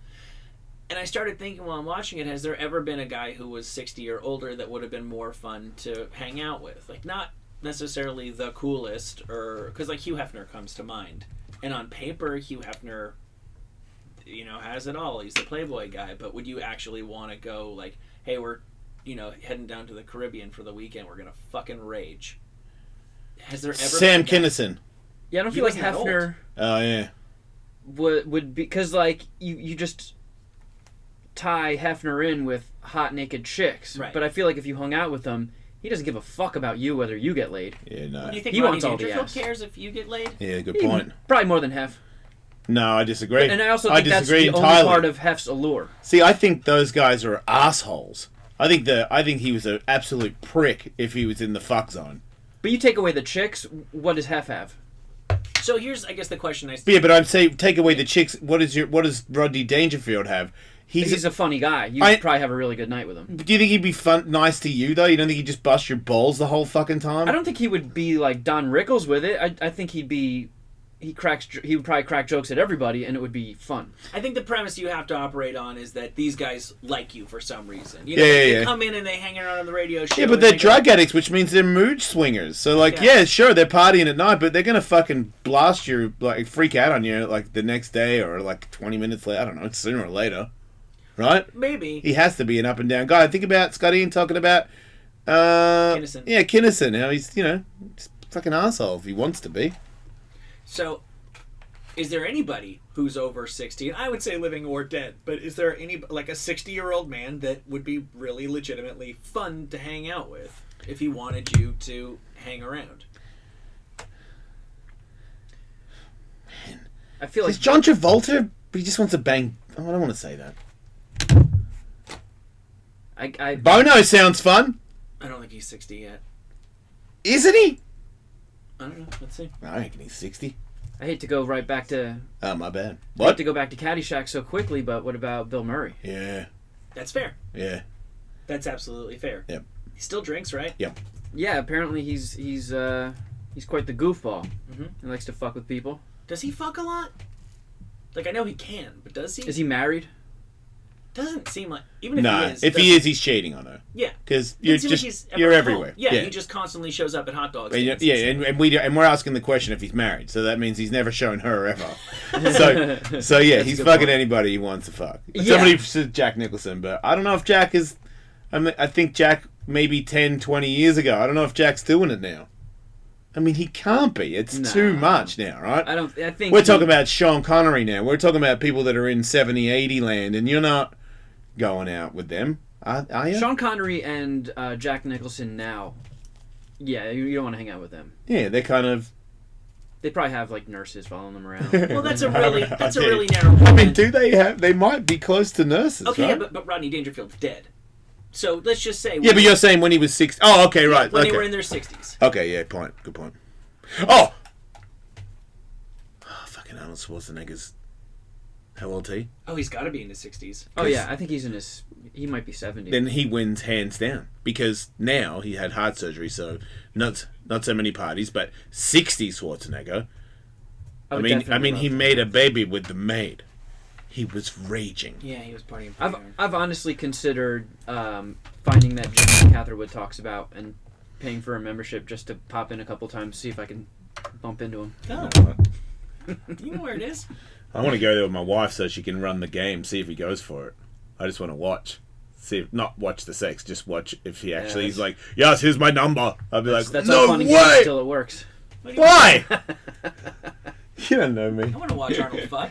I mean, I'll watch it too if he wants me to, but if he doesn't, he can just fuck her. I'm okay with it. I don't know I'll who watch this him. I'll watch him fuck that maid. is. Hello, That's about Jason it. Ellis Show. Hey.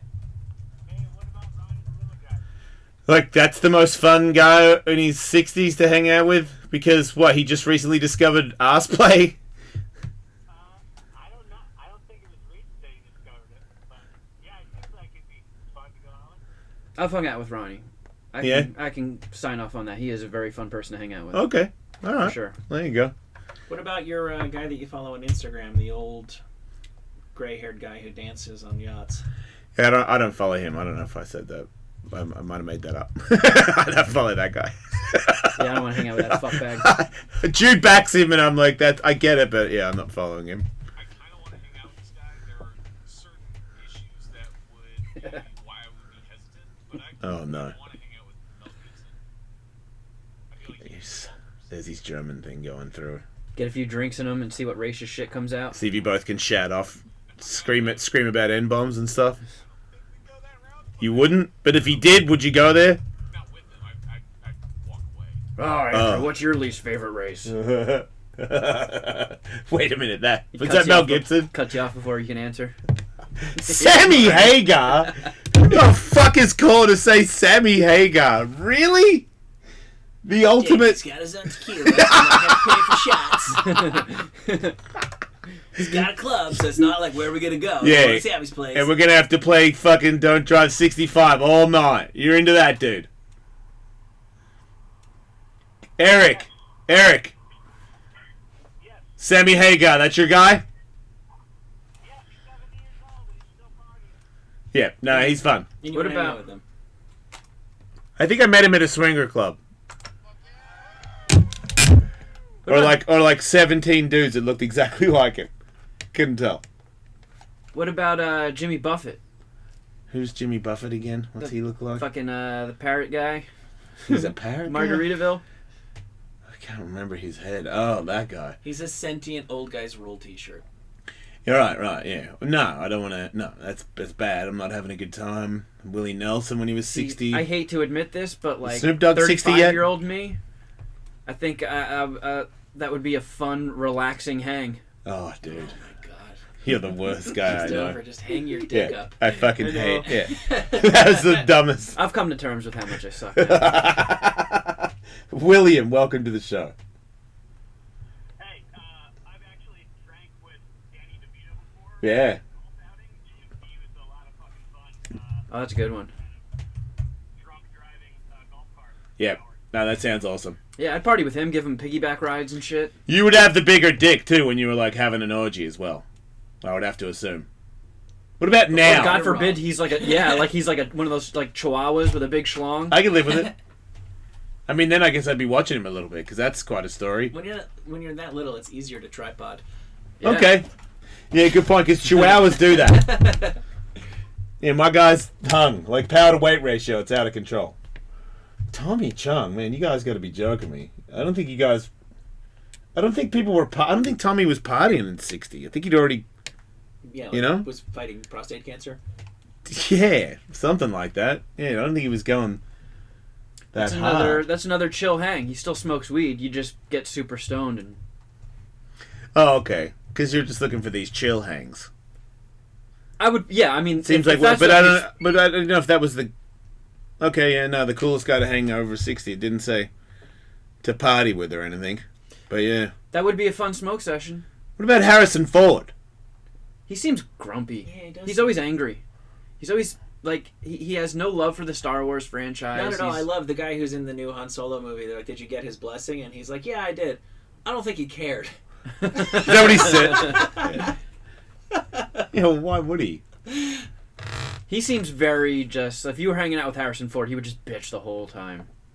Would Clint Eastwood be like ornery old guy or have stories to tell? See, you're going back. You're going back to when we say 60. Yeah, he's. Yeah, but like you're saying, you wanna get all irie with some fucking old guy. Right. What about if I want to hang out and fucking do shots at a bar and talk a bunch of shit on people with Harrison Ford, and then like get into a bar fight? Like Will, that sounds cool, right? That would be awesome, but one question: have you seen that Clint Eastwood movie yet? Oh, that narrows it Well, down. yeah, I know. What the fuck, man? You can't say that. Gran Torino. What, the guys on the train? Yeah. What? Not good at all. Wait, what Right happened? here. Really a bummer. Wait, what happened? He did a movie. He made a movie about those guys that like stopped a train attack or something and used the real people from it to play themselves. I didn't see it, but it did not get very good reviews. Oh, well, it's nice idea. It didn't work. Turns out actors are good for something. Yeah. Sometimes it's good to stick with the pros. He just wants to feel like he knows real people. Man, he is a dust storm. Yeah. Well, and obviously super patriotic, and so nice idea. But- Yep. Yeah, I don't want to. What? Fuck. Dude got burnt. Formula One race car driver. Oh, Nicky Niki Lauda Lauda. sucks. Nicky Lauda. I just realized he's like the anal guy. I wanted to hang out with the guy that died. Don't worry about it. Dos Equis guy's not probably really cool, huh? He's not even real. He's a bologna sandwich. I'd rather have Samuel L. Jackson? Yeah. Yeah, okay. Go ahead, Ivan. Oh, hey, I was thinking Ron White. I agree. He does seem pretty cool. Yeah, and he's Yeah. divorced again. He's raging. Tim Allen. I don't know about that. Yeah, he would just go, I Right. wish he would. yeah, but Yeah, what does he in the do second now? hour of him going, He's not going to do that. I don't think. Yeah, if he I don't did think that. I'd pay him enough money to do that. Yeah, that'd be like if I was. Yeah, if Dice Clay started hickory dickering me, which is what he did. yeah, so I'm pretty sure. Yeah, I can't do that. No, I think Tim Allen's more sophisticated than Dice. Didn't I think Tim Allen's kind of over his shtick because he made a new one which was called Tim Allen, the multi-millionaire from being in movies. I feel like by the third season of Home Improvement, he would just throw one of those out there every now and again to remind you that that was who he was. Or what about Kevin Costner? You get to hear the real world story of Waterworld. What a party. Man, somebody seriously needs to drown you. You're crazy. You're gonna play You're the golf. craziest person ever. I don't know, I We're mean, gonna play golf. Yeah, slowly. who says that? Nobody's ever said that that's the guy and that reason for that guy. Bill Clinton? Really, Mike? Yeah, man. Play some saxophone, pick some cigars, it's all good, man. Nah, He Secret is- Service is all up your ass the I whole know, time. right? You're not gonna get it. He's not gonna have a gang, a group, like a bunch of women that you put cigars in. Like that's not his thing. It just Although happened. I would like to just surprise him with a bunch of balloons and just watch him Okay, no, that's when different. he makes that hello Okay, face. once again, he's gotten older. Bill Clinton at 60. I think you guys are underestimating just the kind Yeah. of shenanigans that he still got up to. I I agree. think That's there true. were still cigars and vaginas. Very Yeah, much he so. just goes up to the Secret Service and just like Take a walk, fellas. You think they And don't? it's pussy No, I time. think they served him those. I think they had them, like, he checked, the Secret Service checked their vaginas before he did. That's what I think happened. No, Bill Clinton doesn't get anybody sloppy seconds. No, Well, well, but not it's with their penises. Yeah. It's With like hiring torches and bodyguards. stuff. They don't have to. They don't have to like it. They don't have to think it's cool. Who was it that was saying that they knew Dingo. Hillary Clinton's bodyguard or something, or Secret Service, and that they were like, she's awful. She's the worst person I've ever met in my entire life. But like, you do what you're Secret Service. You get Yeah. assigned to the fucking president. You Right. do whatever. I don't know. I have a buddy who's a chef, and he said one time Bill Clinton came to the place where he was cooking. And it was just very, very, very obvious that if Bill had wanted to just take his time and slowly fuck every single woman in the room, it was completely there for him. All right. Makes sense. I've never been like a huge Bill Clinton guy. I don't want to watch him play saxophone in the slightest. I do. Yeah, me neither. I don't want to talk politics, but if you're talking about a guy who you can party with on an absolutely epic level, man. Yeah, no, I think I might have made my decision, and it's Bill Clinton. Because, yeah, he would just do... I want to play saxophone with him, and I do want to talk politics with him. Because I think he could teach me a lot. About Jeff Goldblum. Jeff Goldblum. I've gone to his jazz show a couple Oh, of you times and talked to him you a bit. love him. He's a very charming man. You love him. I've seen photos of you. You look like you're erect in them. That's because I was. Yeah. Tristan, welcome to the show. Hey guys, how's it going? Hey. First off, was thinking Al Pacino and De Niro, but what about Robin Williams? At 60. Thanks. I mean, Yeah. he's depressed. Yeah, I'm into that. But a lot of people that hung out with him, I heard Craig Ferguson's show yesterday saying he was good friends with him when he was alive, saying he was a magical man. Craig Ferguson, what a life. Yeah, huh? He got a letter from the president thanking him for doing stand-up at the... At the correspondence? Yeah. Get a letter from the president. Dude's a drunk from Scotland. Yeah. I mean, Robin Williams, right up until he died, he went up and just did surprise appearances at Meltdown Comics. He was still just going around doing surprise stand-up sets. And yeah, there's definitely some darkness in there, but I imagine he would still be pretty fun to hang out with. Yeah, that's fair. That's fair. Hello, Carlos. Hey, what's going on, man? I just want to say maybe Vince McMahon. Check out what? He's a notorious gym rat, so you can get a good workout in with him. Probably shoot up some of the greatest HGH because he's got the best contact for it. After that, you hop in the jet, go see Donald Trump. Then from there, you go to the jet again. You go to the main event. It's fucking awesome. Right. Which part is? Man, I'm sorry, I didn't mean to hear the rest of that. My buddy was telling me last night that Vince McMahon looks at sneezing as a weakness. And he one time was in the middle of giving a presentation and sneezed and then just went completely stone-faced, sat down, defeated, and just ended the meeting right there. I don't believe that. Yeah, I find that hard to believe too, but okay. Do you think Vince McMahon's ever had anybody killed? Yes. Yes. All right. I think he may have done it himself. Yeah. Get my hands dirty. Jeff, welcome to the show. He's a scary man. Hey. About Liam Neeson. I don't think Liam Neeson's that much fun. I think he's sad. Yep, me too. Yeah, his wife died. No. Yeah. Here's a test. Go ahead, Rick. Hey, what's going on? What's George Burns from Parliament Fontanelli? Yeah, we already talked about him yesterday. We think he's stinky. Yeah, Jude said he took every available opportunity to smoke crack. Yeah, that's not a guy I want to hang out with. I'm getting a panic attack just talking about him. Scott, welcome to the show. Hey. How's it going, guys? Good. Oh, he shaved his dreads. That guy's played. Billy Bob Thornton. I look, I've got mixed emotions. Yep, if he likes you, yep. But you know he's an asshole. Are you okay with that? Also, he seems like a bit of a manorexic. Does he really throw down? Did you also get his wig contact by hanging out with him? I mean, I'm down for that. I shaved my head, by the way. Bet's over. No way. Yeah, fucking Katie said to me this morning, I don't know exactly how it happened, but I caught her looking at the side of it. No, that's right. No, she what? No, man, I don't want to get into it, but she was very nice to me this morning, and I go, "Is that because of my luscious locks?" And she looked at my hair and was like, "Not at all." And I was like, "Wait, you think it looks bad?" And she's like, "I mean, one part of me thinks I want to see what it looks like if you grow it out a couple inches, but the other part is like, it doesn't really look very good. And I'm like, oh my God. I'm like, if you can't live with me with this haircut, then the bet has to be off. And she was like, well, what about if you just get me a gift and then I'll make the bet off? And I'm like, okay, because I fucking hate looking at this. So yeah, I shaved it off. I feel so much better. God, it's such a bad idea. When you go bald, people, just shave your head. You look so stupid. It's weird. It's all patchy. Can't stop touching it. Checking it all the time. Thinking about it. I'm like, out of sight, out of mind. It's gone. Yeah. I mean, that just sounds like growing a beard.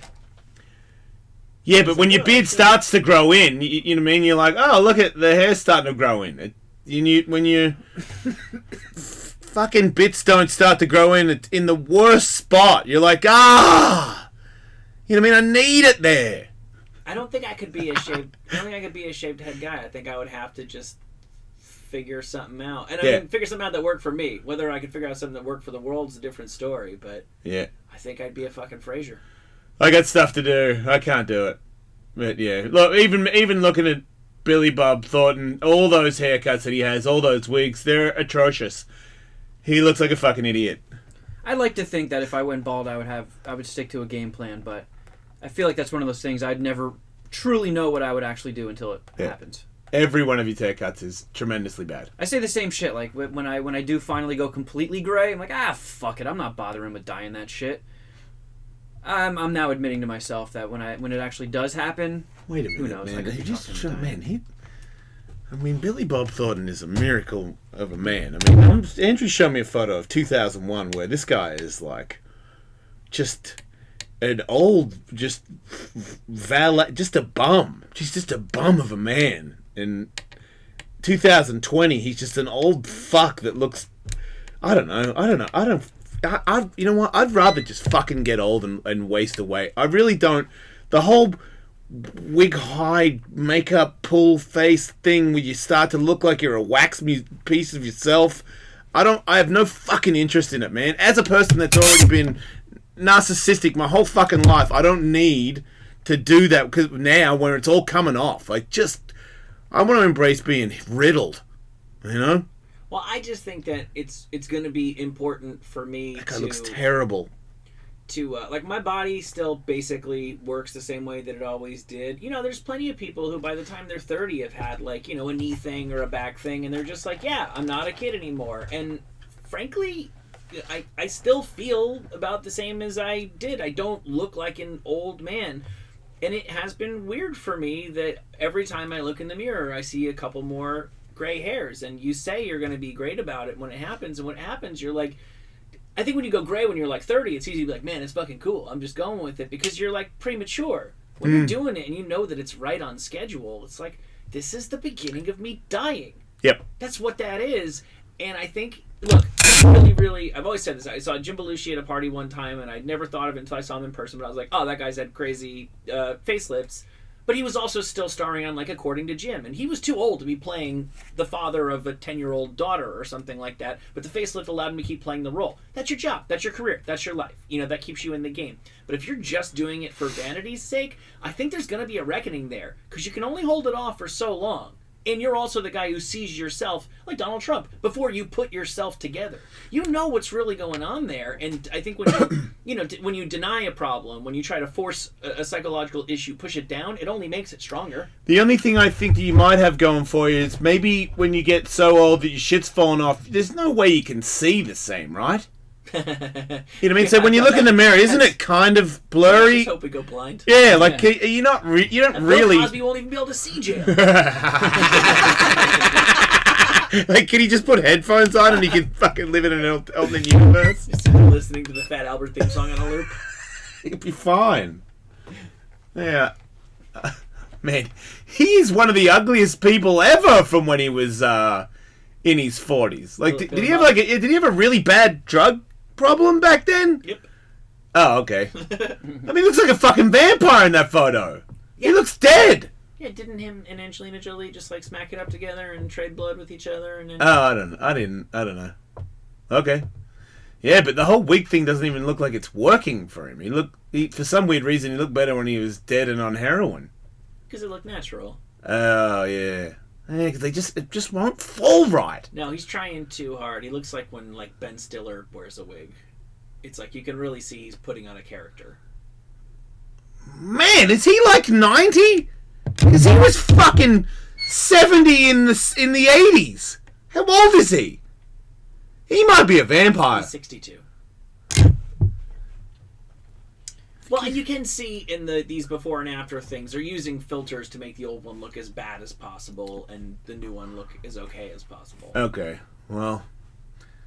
He may have just been... He's probably been looking rough for decades, which is why when you see him, you're like, all right, he's kind of holding it together. He's got a weird stain thing in his head line. He's got a Gorbachev bird shit. What the fuck, dude? Wow! But then Looks like that guy in Home Alone when the iron fell in his head. Right, it looks exactly like that. What the fuck happened, man? But that came and went. How'd he do that? How did he do that?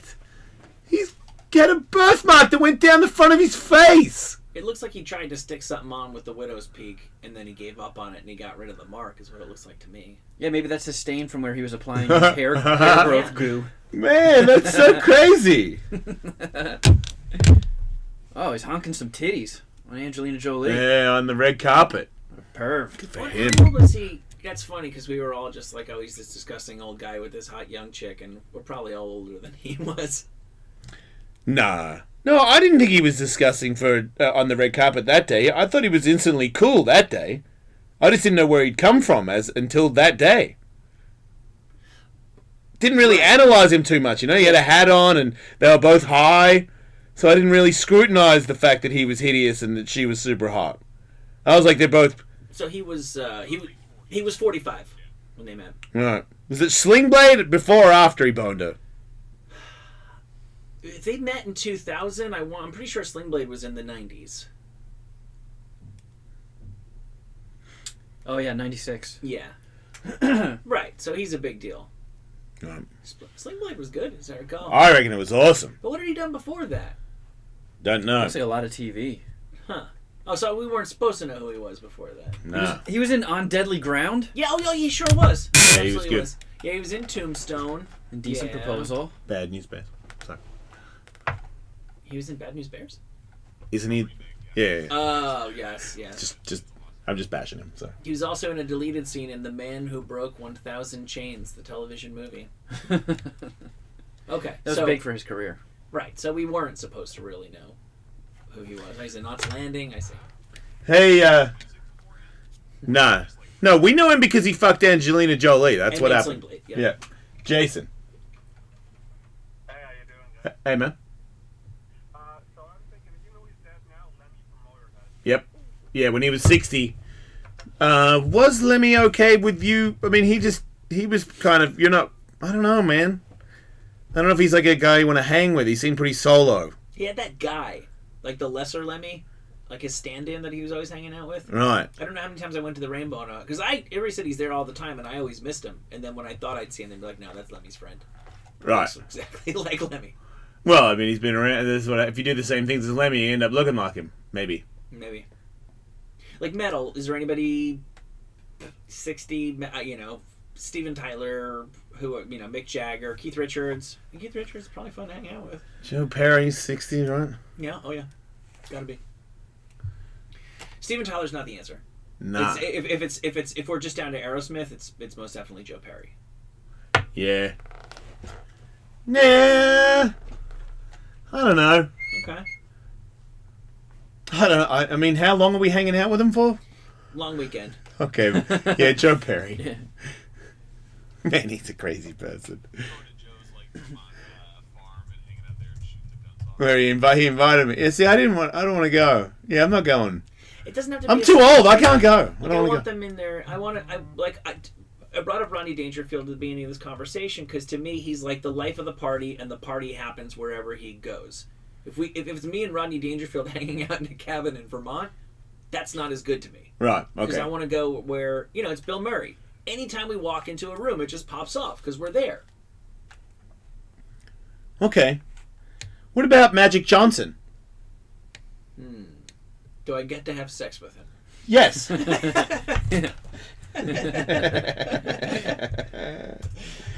Oh no. Oh yeah, he hasn't made it yet. Oh, Gotta wait 2 more Catherine. years to hang out with him. What about Jeff Bridges? The dude? I'd like Yeah. to hang out with him. No, Yeah. the Bridges. I know, because he is the Bridges, right? You can't ask him to be the dude for the weekend. He's not going to be your friend if you try to dude him the whole time. Hey man, I thought you'd be more dudey, you know? I feel like there's a little bit of the dude in there. Look, Alright, Jeff Bridges. He's an exciting guy. Sure. I think he'd be another fun one to smoke weed with. If he does that. And I saw Jeffrey Ross last night, and his eyes were just closed shut. Oh yeah, Good for him. he smokes a lot of weed. That guy. Andrew, welcome to the show. Hey guys, how's it going? I came up with one. I was going to say Lawrence Taylor, but then I thought, Waylon Jennings always drinking. If you're starting to fall asleep, maybe smoke with him. He'd be good to go again. Right. I don't want to do coke. And I don't want to hang out with a guy who was convicted of soliciting a teenage prostitute to his motel room in New Jersey. Oh, yeah. To me, sadly, Which is Lawrence worth, Taylor off the list. which is worth that or playing golf with OJ for like 5 years after he got out of jail. Did LT do that too? Yeah. I'd say the child prostitute thing is still Okay. still the worst. There was a photo making rounds of possibly the worst wedding party of all time. Oh, Oh my God. What? Oh. OJ and Cosby as your two groomsmen is not the best. Oh well. Yeah, Felicia Rashad was there. Didn't look happy. No. Maybe now we know why. That's what a weekend's worth of eternal vigilance looks like. Yeah. Can't leave your drink around. Don't piss off OJ. That is the world's most dangerous wedding. Man. That is fear on wheels right there. I'm terrified of that room. All right. Do we have any other people who have been suggested? Willie Nick Cage. No, he's almost 60. That doesn't count. Dennis Hoffman, Ric Flair, Ted Nugent. Fuck Ted Nugent. Bryan Cranston. Who's Bryan Cranston? He's Heisenberg. What about the Shark? Oh, wow. I feel like he might be a little too chipper for me. Yeah. Supposedly they tried to keep Tiger Woods away from him when Tiger was breaking out on the tour because of Greg's notorious partying ways. Oh, wow. Yeah. Okay, It Norman's just on came out in a book. the list. Oh, because he would have made Tiger go hard. Yeah, they were like, Tiger, we want you to get your career off on the right path. Don't follow the black... Oh, wow, the black sheep, Greg Norman. Fuck, he's awesome. He's all over the place. How many steroids is he on? If he parties that hard and he's fucking like... What is he now? 63. He's got abs for days, that guy. He's like the fittest guy I know. And he's so many videos... He's drinking a lot, though. Like, it's... Yeah. I'm confused as fuck. No, he liked the wine so much he bought the company. He's drunk all day with abs. I'm like, okay. Yeah, we're watching a video of him doing like this old man scooty scoot dance, and he looks like he's been partying a little bit there. Yeah, no, he looks like he's about to fall over right there. That dance knocked him down on my list a little bit, to be honest. Yeah, no, that's not. If he gets licked up and that has to do that all the time, I'm out of here. Yeah. Doing the finger wagging. Yeah, and every time he gets loose, he starts doing that fucking dance. I'm like, Oh, dude, but here's the ropes. yeah, well, that is pretty cool. He's doing the kneel battle rope thing. Yep, he's got a good core. I mean, there's his abs. Keith Richards, John Goodman, Michael Jordan or Wayne Gretzky, Tom Hanks. I mean, that'll do. Yeah. I don't think any Michael of those Keaton? are going to count. Who's Michael Keaton? Beetlejuice? Yeah, why? I don't know. I mean, He's just always seemed cool to me. I think he is super cool. Yeah, But okay. It's going to be the most legendary weekend of your entire life. The Yeah. time I went off for 4 days, on a boat. I don't think we would be like doing coke off of each other's dicks in a 69, but Wait, that's your idea of a good time, though? no.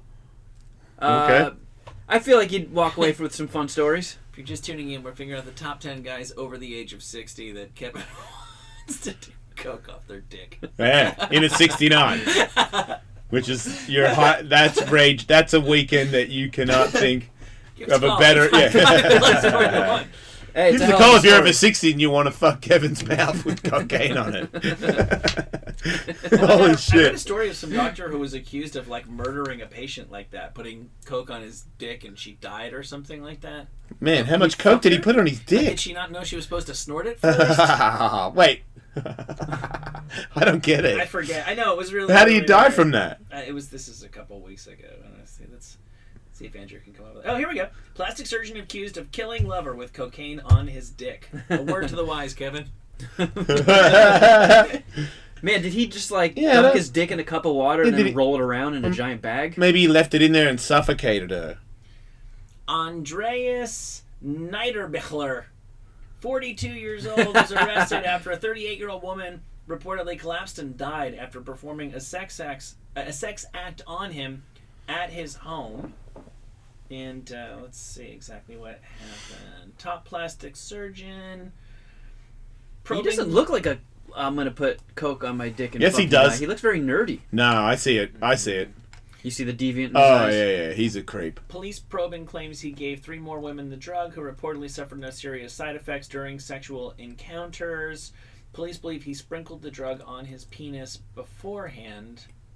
Yeah, this is why I didn't bring it up. It didn't make any sense to me. The only reason you sprinkle coke on your dick is so she snorts it right before she blows you. Yeah. So what you're saying, the girl sucked the coke off and didn't snort it? But even if she did, why would that kill her? It wouldn't. Unless she was allergic to cocaine. Or dick. Well, she was in the wrong place if that was the case. Consensual sex, collapsed at his Sprinkled home. cocaine on. I'm just picturing him sprinkling it like that fucking jerk off salt guy on Instagram. Oh yeah, it's definitely like that. Prosecutors say he gave her cocaine without her knowing about it. Okay. But once again, so you ate a little coke. And Well, maybe he didn't gave notice- her more You didn't before know- he put it on his dick. He didn't notice that there was a line of powder on his cock. I mean, that's odd. Sounds like he had a lot of coke though. Like he's got a lot of hookers that he gives coke to. So that sounds like a guy that's got a lot of coke, and maybe you don't do coke. The victims who have been heard from so far have all indicated that they were ill. Oh, so it was bad coke. I guess, right? All of them showed reactions due to the use of narcotics. It seems like the person who wrote this article has never handled cocaine before, which is the difficulty. You think? Because that seems weird that did they all go to hospital after doing his cocaine? No. Oh, okay. They showed reactions due to the use of narcotics. Does that mean they got high? Because that's a reaction. Yeah. I don't know. Anyway, Kevin, just be careful out there. Huh? Yeah. I Make will. sure maybe do a little key bump before he fucks your mouth. With a bunch of blow on it, alright? So everybody we have on the list is Jack Nicholson, Yeah, he counts. Bill Murray, For sure counts. Dangerfield, Yep. Arnold, Yep. Ronnie the limo driver, Sure. okay, Danny DeVito, Yep. Samuel Jackson, Yep. Ron White, Yep. Bill Clinton, Yep. Robin Williams, Yep. Lemmy, Yep. Joe Perry, Jeff Bridges, Waylon Jennings, and Greg Norman. Sure. Right, there you go. Your definitive. I'm not voting for Waylon Jennings. That's the only guy I don't think should be on the list. I just don't know enough about. He may well be the winner, but I don't know. I nothing to me has. Clinton gave Rodney the best run for his money in my mind, but I still go with Rodney, man. That was it. That was the time. You know, hang out on the strip and fucking bimbos, like when bimbos were bimbos. Yeah, man. Wait, he's actually right, because now you're saying you get to hang out in his prime Yeah. spot, and that place was, I mean, as free as it can be. And I know this is kind of cheating, but like, who else is gonna? Robin Williams might well pass through that room at some point. You're hanging out with Rodney Dangerfield, and you have all access. Yeah, because if you hang out with Bill, most of the time it's a bunch of stiffs that you're going to have to hang out with. Right. You're going to be feeling the odd one out all the time. And I feel like no woman, even if there's 10 women in the room and they all want to have sex with Bill and only one of them gets to do it, I don't know that this is like oh, well, I'll just settle on his fucking friend. I feel like Rodney, it's like a party.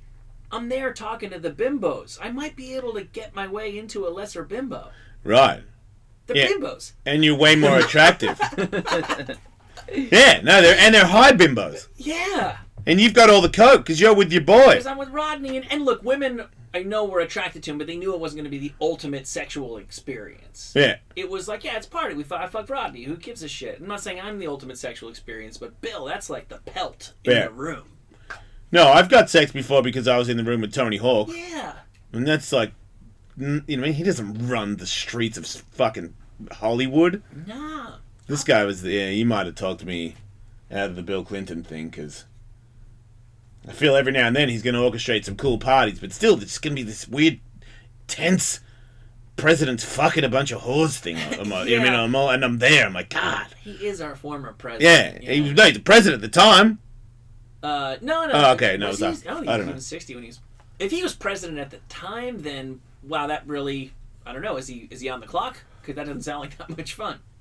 Well, he had to be on the clock sometimes. Well, also, let's not forget. This is the most hilarious thing about discussing Bill Clinton. He is a married man.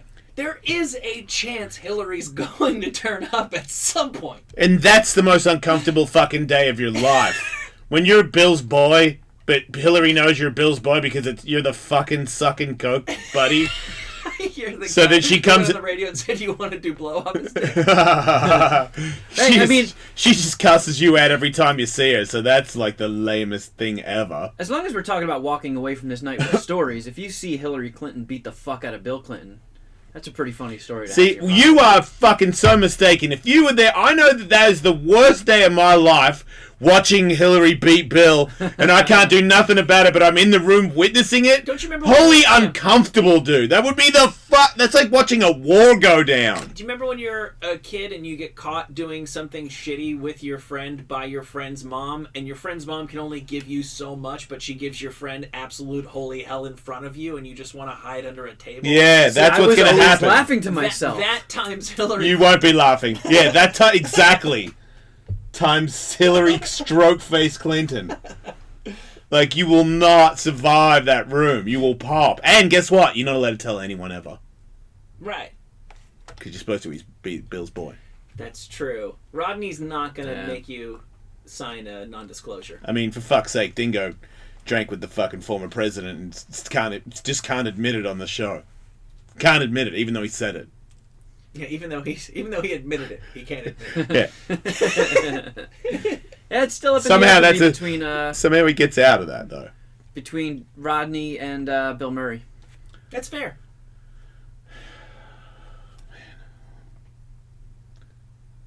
I grew up loving both of them, but I don't know. I feel like you combine Ghostbusters with Caddyshack. That's strong for young me. It seems like it's very important to you that the person you party with has a strong IMDb page. Just a strong IMDb page in my mind. Well, right. But you want to hang out with Jeff Bridges because you think he's cool, but you also love his work. You want to hang out with Michael Keaton because you think he's cool, but you love his work. Yeah. I don't give a fuck. Yeah, I don't give a fuck either. I just Bimbos. Yeah. Yeah. We're talking 80s blow bimbos. Sunset Strip, man. Fucking all those Peruvian flakes. Yeah. We're probably gonna bump into the crew. Yeah. In their fucking prime. And get our ass licked by all of them and their all day. Flying around smoking in planes. Oh my god. Yeah. I start smoking cigarettes immediately. Oh yeah. I don't give a fuck. I hate them, but I'm on the boat. Let's go. Yeah, I've decided it's him for sure. Well, because he's the only guy who became an old guy who wasn't actually an old... Didn't have to be an old guy. Yeah, I feel like when he hangs out in a room full of people who are half his age, it's like, it makes perfect sense. Plus, Rodney didn't get famous until... Yeah, you're not creepy for being an old man's friend. No. You know what I mean? It's like, what is he, butt fucking you? No one thinks he's butt fucking you. No. They just think you're a fun guy to hang out with Rodney. And all the bimbos should blow you. Yeah. You're right, he got famous when he was 60. It's wild. I read an article about it. It's crazy. So, I feel like people really go... People probably get the craziest and sloppiness with their newfound fame. Mm-hmm. So he was at that age and newly famous and rich. So he probably was just raging his dick off. Everybody else we're talking about had been famous for quite a while. Yeah. before their 60s. Yeah, that's true too. But for some reason, it seems like he was able to do it, right? He really was doing blow and shit, right? Yeah. I don't know. I mean, that's what we heard. Because he tried and he kind of made it. He was like on Ed Sullivan, but he just didn't really. A lot of people were on Ed Sullivan, and I think at a certain point, his wife was like, "Dude, you've been doing it for like 25 years," and he got like a regular job, and then somehow just got back into it and figured it out in like 61 pop. And then he wasn't famous for like a year or two. He had like a 10-year run after he got famous in his 60s. That's crazy. It's awesome. So many bimbos. Right, and there are bimbos that are willing to fuck a 60-year-old because he's very funny. Right. And you're just hanging out young and somewhat attractive. Yeah. And you're his best buddy. I'm gonna get some crazy. You're getting, yeah. Oh yeah, no, wear the fucking wildest necklace Yeah. and smoke a fucking weird twirly pipe or something and wear an eye patch. When people And take you those are, big sunglasses, Yeah, like yeah, yeah. stupid kid, like oversized sunglasses. yeah. The crazier you go, the more Yeah. bimbos you get. Yeah. And Peruvian. Mickey Mouse t-shirt on 24 hours a day. I'm the fucking mascot. Just bringing the party. Yep. A metal suitcase strapped to my wrist full of nothing. I'm gonna make like 6 babies that weekend. And they're all going to be stars. Because they're the bimbos of Rodney Dangerfield. Mm-hmm. You know it's going to work out. All right. Well, Yeah. this is just food for thought. I've made my decision. Me too. But we'll take a break and come back with the results and some other shit.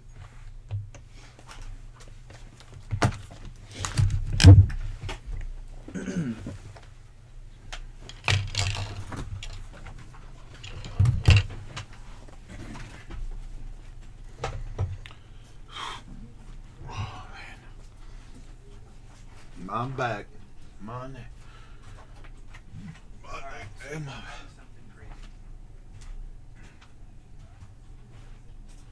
Here is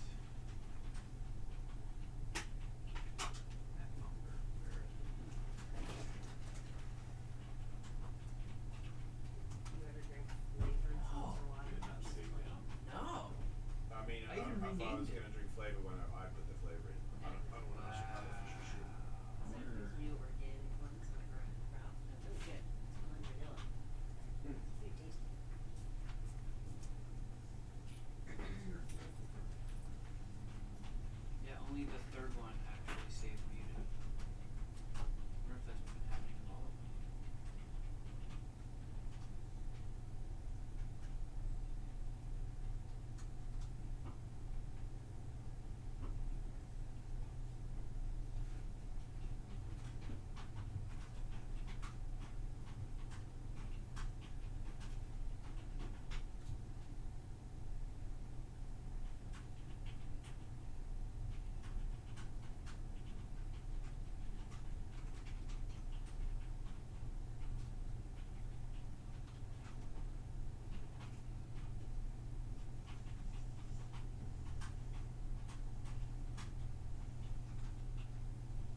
What is that? Alpha Brain Instant. Looks like the stuff I find in my garbage can all the time. Exactly right after they've emptied the garbage cans for the week. This shit's a lifesaver. Now that I'm training, start to crash.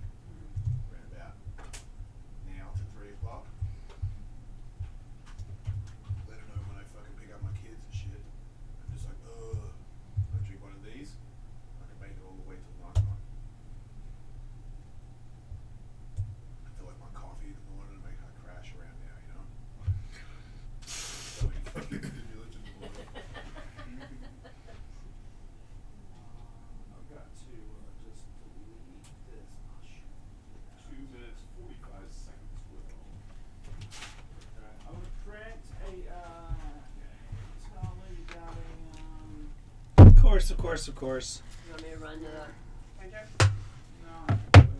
Well, I can't work under these conditions. No, these are the best conditions to work under. Sure what? It's excitement, it's action. Oh, go, you know, military. It's like Dolly Parton in 9 to 5. All right, I'll be back in a minute.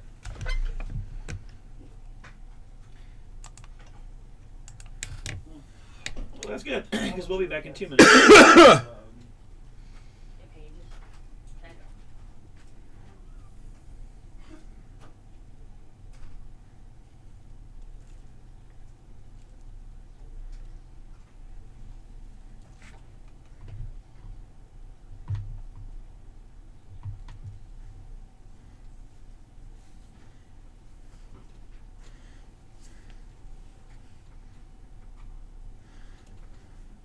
So Andrew, I've been rewatching Westworld. It's pretty cool to watch the first season again, knowing, you know, that you find out at the end of the season.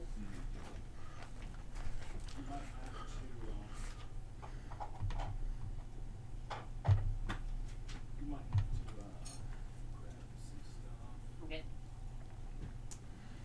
Hopefully it all comes out. But look, I'm gonna make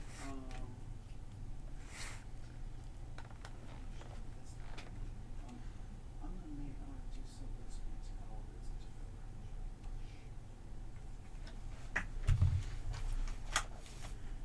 50 seconds. Okay. Well, just if you can look through, make sure it's not doubles. I mean, just give me the one if there's two. If there's any pages there's two exact duplicates, just give me one of them. Thanks.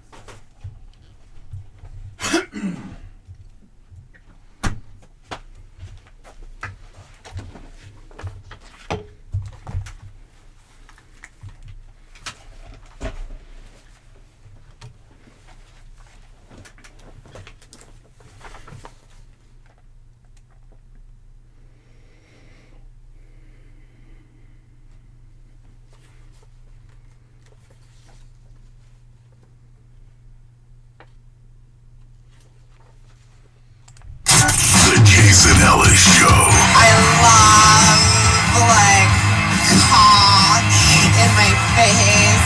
This is the Jason Ellis Show on Faction Talk. If you are in Indianapolis and you found a bunch of cash on the highway, It's mine. The police are asking that you please return it to them because it's not yours. That's gonna be big as somebody. Yes. I'd keep it. The back doors of a Brinks armored truck swung open and hundreds of thousands of dollars flew out on Interstate 70. Yeah, no, I'm keeping that. You slam on brakes at that point, don't you? And grab up as much Yep. as you can? Yep. Because I would feel really bad about hurting a person in that way, but a corporation, for whatever reason, I feel less. I'm with you, Will. What if that Brinks truck was taking some old lady's life savings? Then haven't you hurt a person? But doesn't She's the bank gonna have to die. give it back to her? Yeah, I guess you're right. Yeah, it's insured. Yep. Up to 150, 100. Per account, though, right? She was gonna die anyway.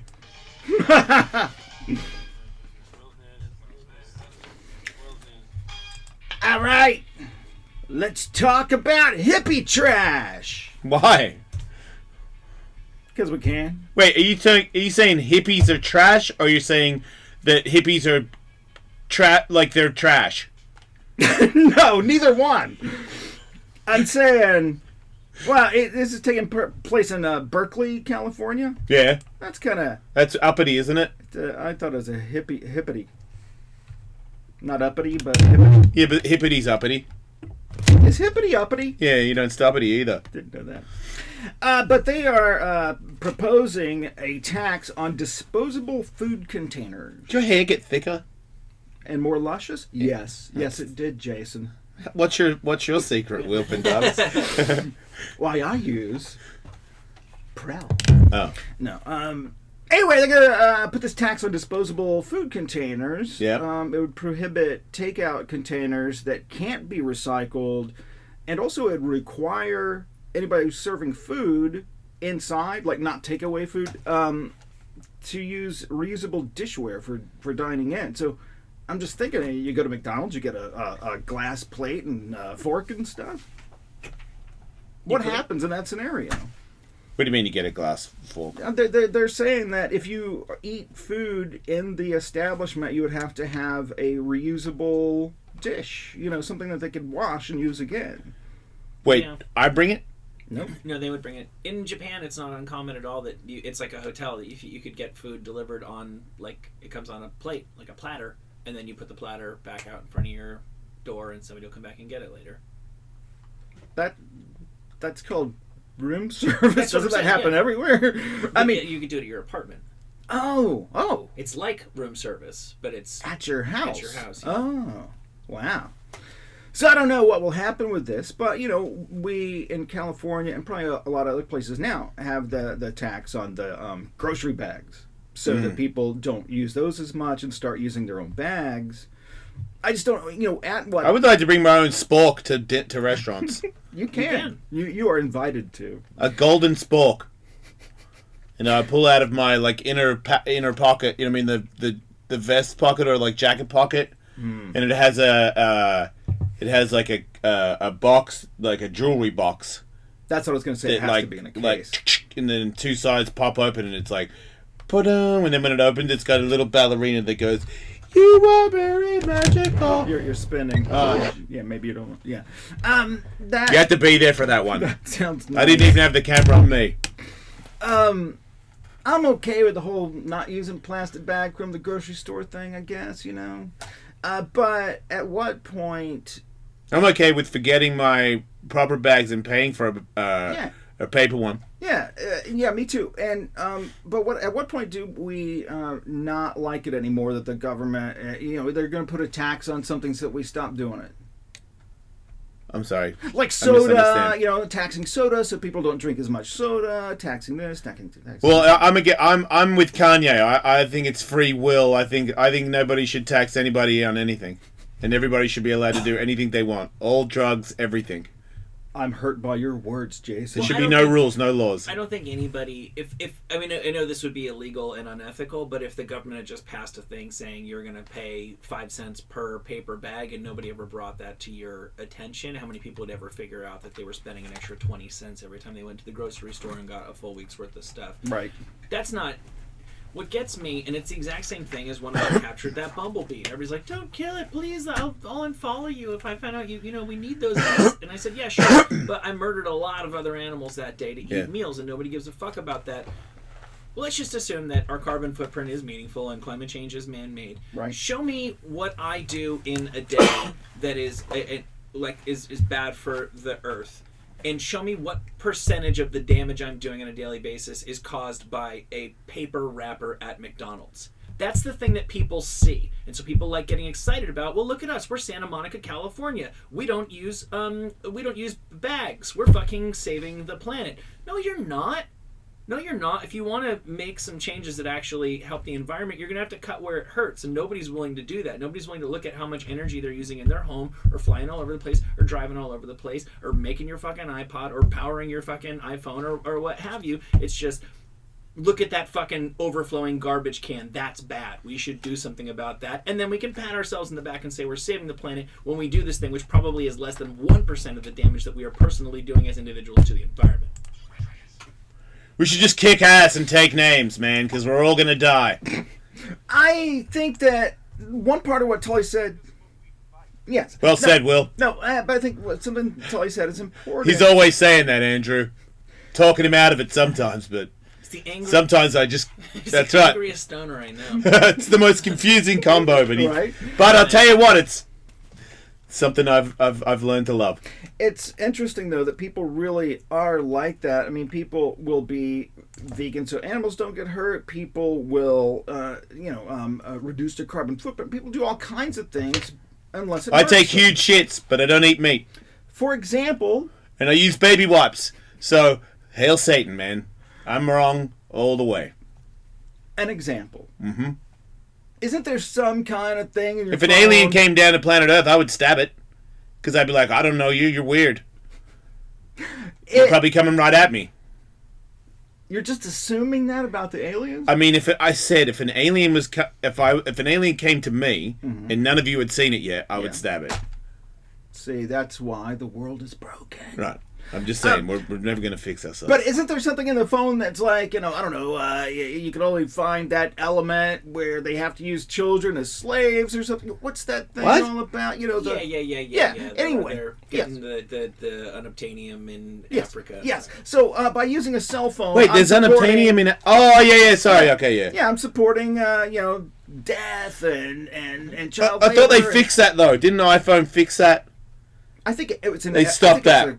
I don't know. I thought it was a major component that had to be in every cell phone in order for it to be a cell phone. I thought they got rid of General Butt Naked, was conquered, and then, they stopped doing that to kids. Well, it doesn't really matter. It really does if they're doing that. No, it does not. Because if there was something in the cell phone that caused child labor and people to be murdered and all that, how many of those people would be willing to go without a cell phone anymore? Right. Hypothetically, if there's just no way around it, that's a great example. Or the thing, what about if they figured out a way to take stem cells from, dying babies, third world, and they could fucking take an 80-year-old and make them a fresh, new, no strings attached 20-year-old. We would ethically find a way to make ourselves okay with it because we wanted it bad enough. Yeah. And you know why, Michael? Because there's that much money in it. Money? Well, no, I don't blame the money at all. I think because we selfishly would want it. I don't support cell phones. And I would pay anything to get it. I don't support iPhones because I want Apple to make money. I support iPhones because I want to have an iPhone. Yeah, and I think what happened with the phone thing is there were some countries that were like mining it illegal with children, and there were some countries that weren't. So Apple announced they wouldn't buy it from those bad countries, but then that had some ripple effect that ended up being even worse. Hey, look, everybody's got their own... Still? Yeah, it was something like, so warlords are just going to, make kids get it in the bad country and then torture more than bringing it across the border so they can say they got it in the good country. Who's bigger? All the people in that place where they live, with the thing where they make the computers, that place, that town you always talk about? Doesn't matter. Silicon Valley? Yeah. All those people in there are not bigger than those war people? They can't kill all those people? Guess not, because it's another one comes if you kill that guy, right? Yeah. That's okay, yeah. But is it still a fact? Because that's kind of weird that Bill Gates and all those people talk about making the world a better place, but they made all their money from children's slave labor, if that's true? Well, he just made the software, so he didn't make the hardware. He didn't make the phone. He just made the thing make the phones better. No, nope. But but now all the phones get made, and now that he's responsible for all those kids being No. Microsoft never. I mean, I guess Microsoft occasionally has been a player in the smartphone game, but for the most part, people don't buy their shit from. They buy Samsung. They buy Apple. Okay, so Have you ever owned a physical product that had the name Microsoft on it? I doubt it. Yeah, I have. Okay. I mean, it says it on my computer thing. It says it on my That's video the software, camera chips though. and shit. Oh, on a chip? Yeah, it says it on my... Yeah, why do I know that? Yeah, I've got it in my house. Yeah, things you plug into a computer have it written on it. It's your fault, Jason. No, it's not. No. But wait, you're saying... But iPhones are the thing that has slave labor, right? And I'm assuming Samsung's as well. Right, so all the smartphones, who's the person that has all that money? Who owns that? That's Apple. I mean, he's dead now. Right, but there's someone else that has all that money now. Mm-hmm. Right, Tim Cook is currently the CEO of Apple. Right, so Tim Cook is now the only alive person that's responsible for all the slave labor in the world. Assuming I have any idea what I'm talking If about. you had any idea about what you're talking about, which means you up always all do. this. Right, which I could, yeah. But if I'm not, and he's not telling the lie, then that's what happened. What about Mr. Samsung? He is also responsible for it as well. Look, we all wittingly or unwittingly or half-wittingly participate in things where something bad happens out of sight because it's convenient for us where we are. Yes. I don't know a single person that cannot say that. There's a handful of people who really commit themselves hardcore to it. Fucking assholes. But they're right. What's that? Like, I know people who are like localvores, where they'll really take the time to sit down and figure out every single thing in their life. Like, I really want to not be a fucking asshole to the planet and to other living things. Okay, so, yeah. I will only eat localvores. I will only eat food that was grown within like 100 miles of here, because Okay. I don't want the emissions of flying asparagus halfway around the world when it's out of season. They tend to be insufferable. But they're right. They're assholes, but they're right. You know, I was driving back from the gym yesterday with the kids in the car because I took them to the gym and made them train. They're now kickboxers, whether they like it or not. And I was on some side street, and there was a car in front of me with tinted windows, and they were going really slow. And I didn't really even realize because I was talking to my daughter about something. And then I see the guy in the mirror kind of looking at me, and I'm like, what the fuck? And he's like, fuck you. I'm like, what? And then he winds the window down and starts throwing trash out the window. And I'm like, what? And it's like two guys, younger, and straight away Devin goes, Daddy, don't. And I'm like, I'm not. I'm not. I'm like, man, is he really just throwing trash? And he keeps throwing trash, and he's doing something at the window at me. And then he like threw something at the car. And I'm like, did he just throw something at the car? And Devin's like, he might have. And I'm like, okay. And I go, she's like, Daddy, don't. And I'm like, I'm just going around him. Like, I'm not gonna follow this dude and let him just empty his car out of trash because I think he thinks that it's offending me that he's littering the world. Right. And he's right. But I'm like, I'm not. Why are you doing this to me? I don't even know you. Like, just move or something, kid. And then I was like, the other thing, I was like, man, like, there's two of you. If there weren't kids in the car, you know what I mean? Because you are a shithead on all levels right now. The police should give you a ticket for it, but you know what? What about if an old man gets out of the car and knocks you two fucking assholes out? But instead, I just drove past them. And then they wanted to follow me, and I was like, I'm not doing anything. I'm gonna go. I'm going. But I just thought, you're young. You don't have that much money. Why do you need to be a cocksucker to everybody? You know, like, why that one? I never got... You're so fucking angry at everybody, but I don't know you, dude. And you're just like, fuck the world, fuck everything. Let me throw shit at your car. I'm like, what is that? Why are kids assholes? Is it because they are... because your parents are pricks. No, I'm... But just in general, I think they're What do you mean? That's exactly what it is. If you have like a hard life, you're kind of an asshole. I don't know. I think if you have Sometimes. a good life, you can be an asshole too, for sure. Okay, I like a see lot natural of born those. prick? But I think it's because, especially at a certain age, when you have freedom, you start exploring, just like kids explore the boundaries with their parents, they're exploring the boundaries of the outside world. What can I do and not do that's going to actually, cause a problem? I don't know. I don't know. They seemed like kind of dangerous kids, and I was like, why would you... And it's like you look like you might know that the world might be a dangerous place, so why would you go around doing that to people? You know, because you never know what you're going to bump into on the road. You could bump into me. I just don't. I was like more. I wasn't angry. I was just baffled at them because they were very angry, and I'm like, okay, I'm not sure what's going on here. I'm like, okay, now you're littering. Is this like a? Do I have a sticker on my car that says "Don't litter"? Because I know I don't. Like I don't. I have no stickers on my car. Right. What's your fucking deal, man? I think it also is like kind of intoxicating to kids to do what they know what they're not supposed to do because nobody's gonna stop them or to explore taboos. I know I was definitely that guy. We have this little thing that like projects like I don't know Santa Clauses or something on our house around Christmas, and we put one up and it fucking disappeared. And I have man, come on. But I have no doubt that it wasn't some fucking hardened criminal It's or drunk whatever. dude. It was just some fucking teenager who thought it would be funny to kick it across the street or something.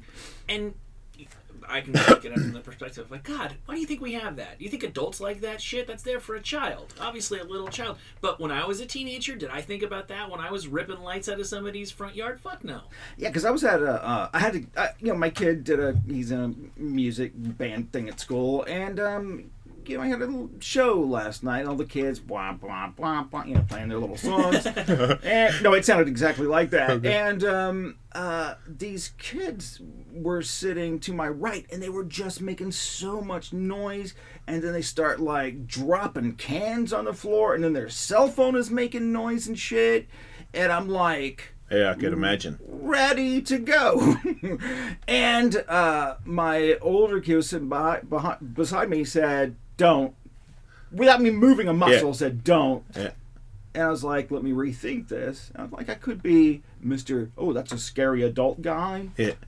And that would be fun, but I won't. I just drove past their car on the wrong side of the road thinking that if they want to ram my car there, I have insurance and I make money and I'll pay that. And you maybe it'll be more of a hit to you. I was trying to think. I ever saw a movie of a lady that rammed a lady that was arguing about a parking lot, and she was like, "Fuck you, bitches! I've got insurance" or something. It was like she was, a mother and not having the greatest life, and these bitches were like young and free. And I can't remember what movie it was, but I was like, "Oh yeah." There's an upside of being a grown-up, so I have that one in my pocket now. I'm like, but whether it's true or not, and whether I'd actually just be completely devastated by that, right. I did think, I was like, go on, hit me then. See what happens. I'll call my insurance company.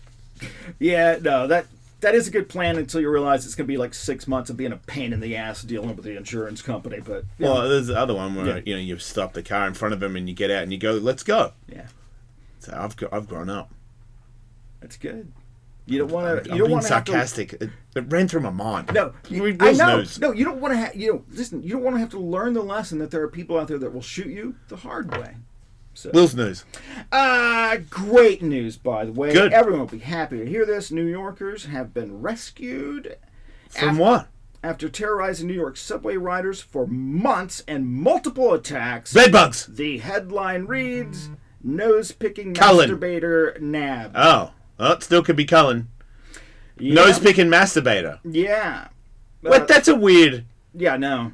Well, do he sometimes nose-picking and sometimes masturbating, or is it both? No. Yeah, okay. The Man, that is... pleasure. It leaves you very, open, though. Both hands are occupied. Oh, you must. It's wonderful. Because it takes a second to get your hand off your dick, and don't even talk to me about getting your finger out of your nose. Police had distributed a photo to the media. They put it on the news, and they say, if you have any information on this man... He's got to be old, right? And the guy's picking his nose. He's got to be old, right? Well, I'll show you the picture I'm of the going to guy. guess no. Here's a picture of the dude. He's picking his nose. Wait, what is that head? That's his head. It looks like he'd be easy to spot. What the fuck is he? He's a nose-picking masturbator. No, that is a weird head. What is he? Yeah, you've seen this man. He looks pretty weird even by nose-picking masturbator. Right? Is he a wise guy? I can't tell what he is. He might be albino. Right? Anyway, he's... That didn't help me find that guy. Oh, I think it would. Okay. I mean, how many people look like that? He looks like, what's his name? Israel Gutierrez, NBA sideline reporter. That is who it is? No. He looks like that. Do I have his name right? This guy was openly masturbating on the subway. Police say... How's his dick? No injuries were reported in any of the masturbation cases. Then he's doing it wrong. And by the way, if you think this is an unusual story, in that same NYPD press release, cops have arrested a different subway masturbator as well. So there's lots of them out there just wanking it on the subway. Well, I wish that they knew of a Studs near them, because I feel like it's places like Studs that help those people. I don't know. You know what? Peekaboo City or whatever. Just beat them up. So you guys have never masturbated on mass transit? No. Oh, that's right, you did. Oh, well. But you didn't masturbate in front of someone. You masturbated secretly in the back. It's different.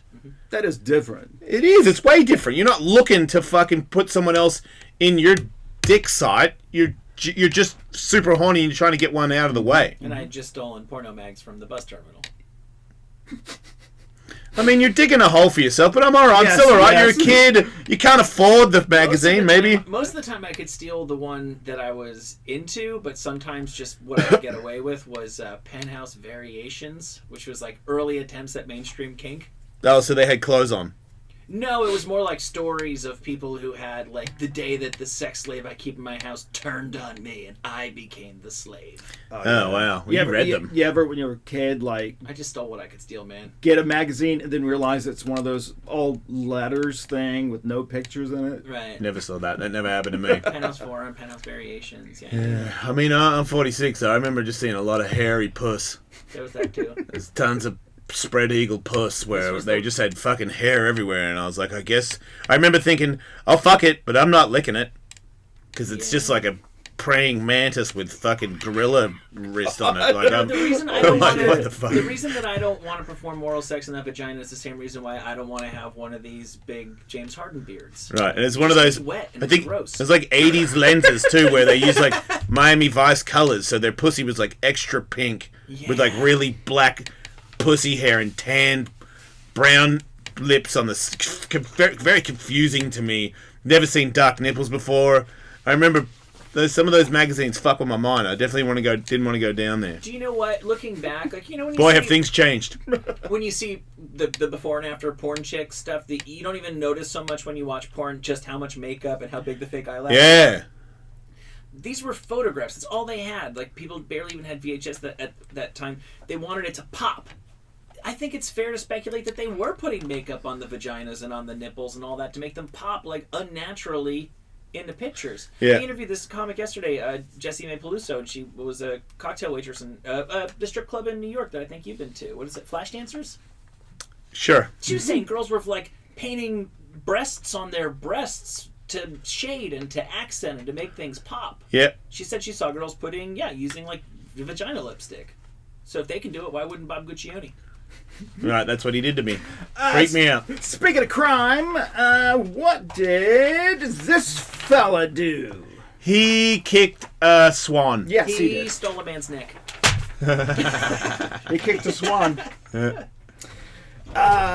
He was using them for karate practice? Yeah. These are people that need to be shot on sight. You don't need those guys. Yeah. Also in the crime blotter, police in Newton, Kansas arrived on the scene of a man who was drunk and naked and under the car. And as When you get drunk, it's hot sometimes. As Lieutenant Scott Powell of the Newton Police Department says, he was attempting to stick his penis into the tailpipe of the vehicle. Yeah, man, I get it. You get super liquored up, you're hot as fuck, you feel like birds are after you, so you gotta get under the car. And that pipe is just asking for it. Lieutenant Scott Powell of the Newton Police Department continues, officers were there, they were giving him commands, but he did not respond. He just continued to try and have sex with that tailpipe.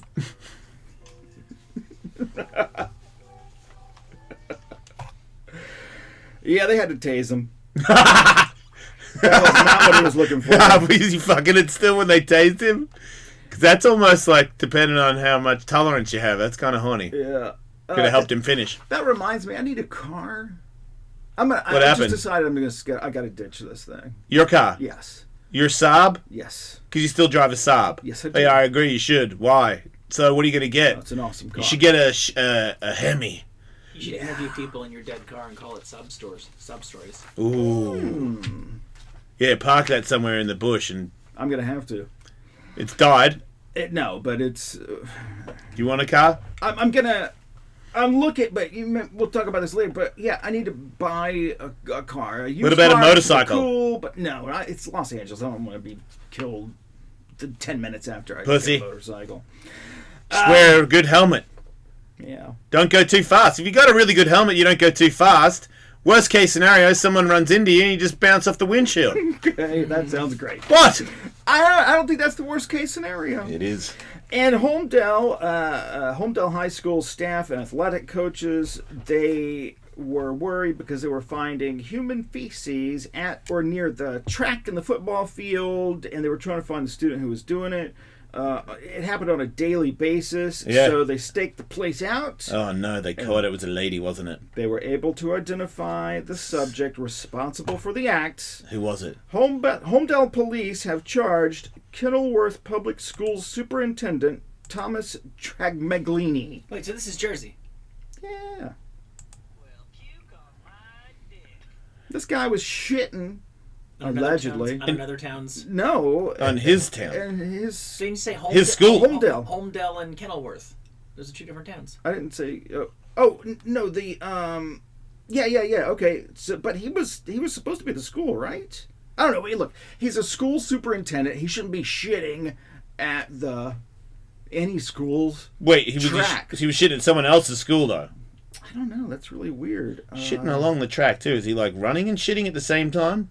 That's tough. We've heard of a lot of shit run poopers, but if that happens once, you make sure you don't let that happen again. If you don't shit where you work, you know. It's not daily do it. Yeah, but then isn't there a lot of runners? Isn't that another lady that used to shit in the same place because she was running and shitting? She was caught on video doing it. Yeah, that's what I'm saying. I think there's two at least.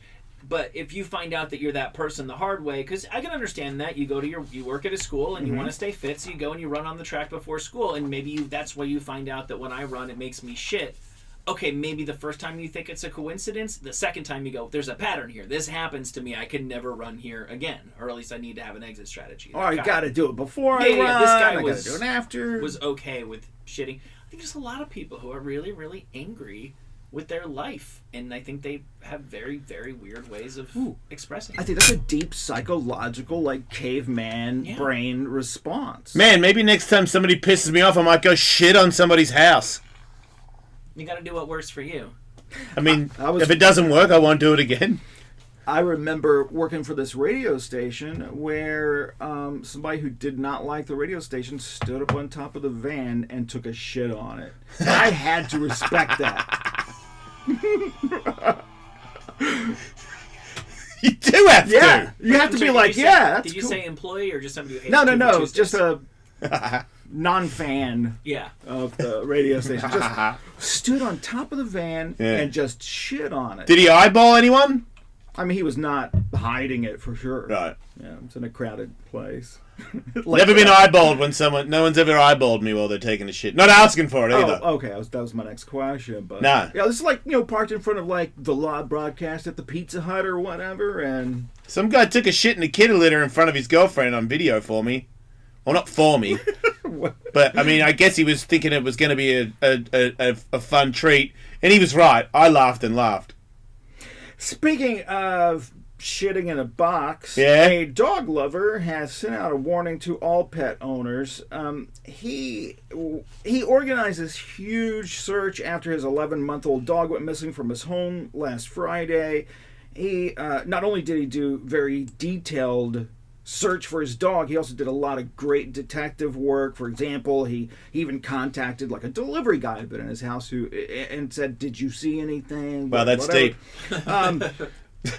After this huge... No, he called his neighbors. They sent out... search parties.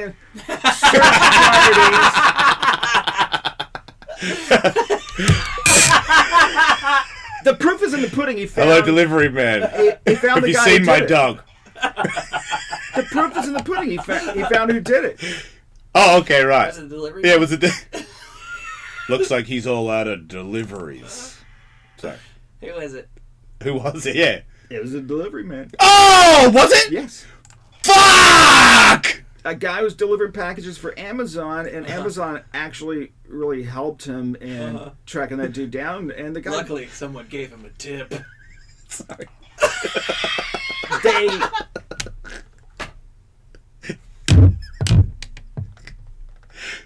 Didn't see that coming. If you think I would have. Glad they called that guy though. This town's really gone to the dogs. I can't even see through my glasses. I'm crying.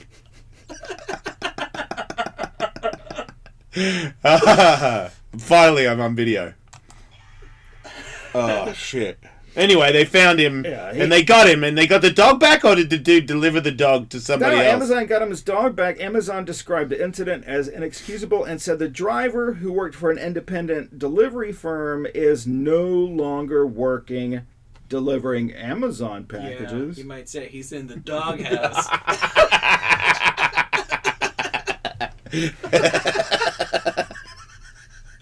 Don't you think this guy should not be delivering any packages for anybody? No, somebody needs to wipe this guy out. It's not good enough to hit him.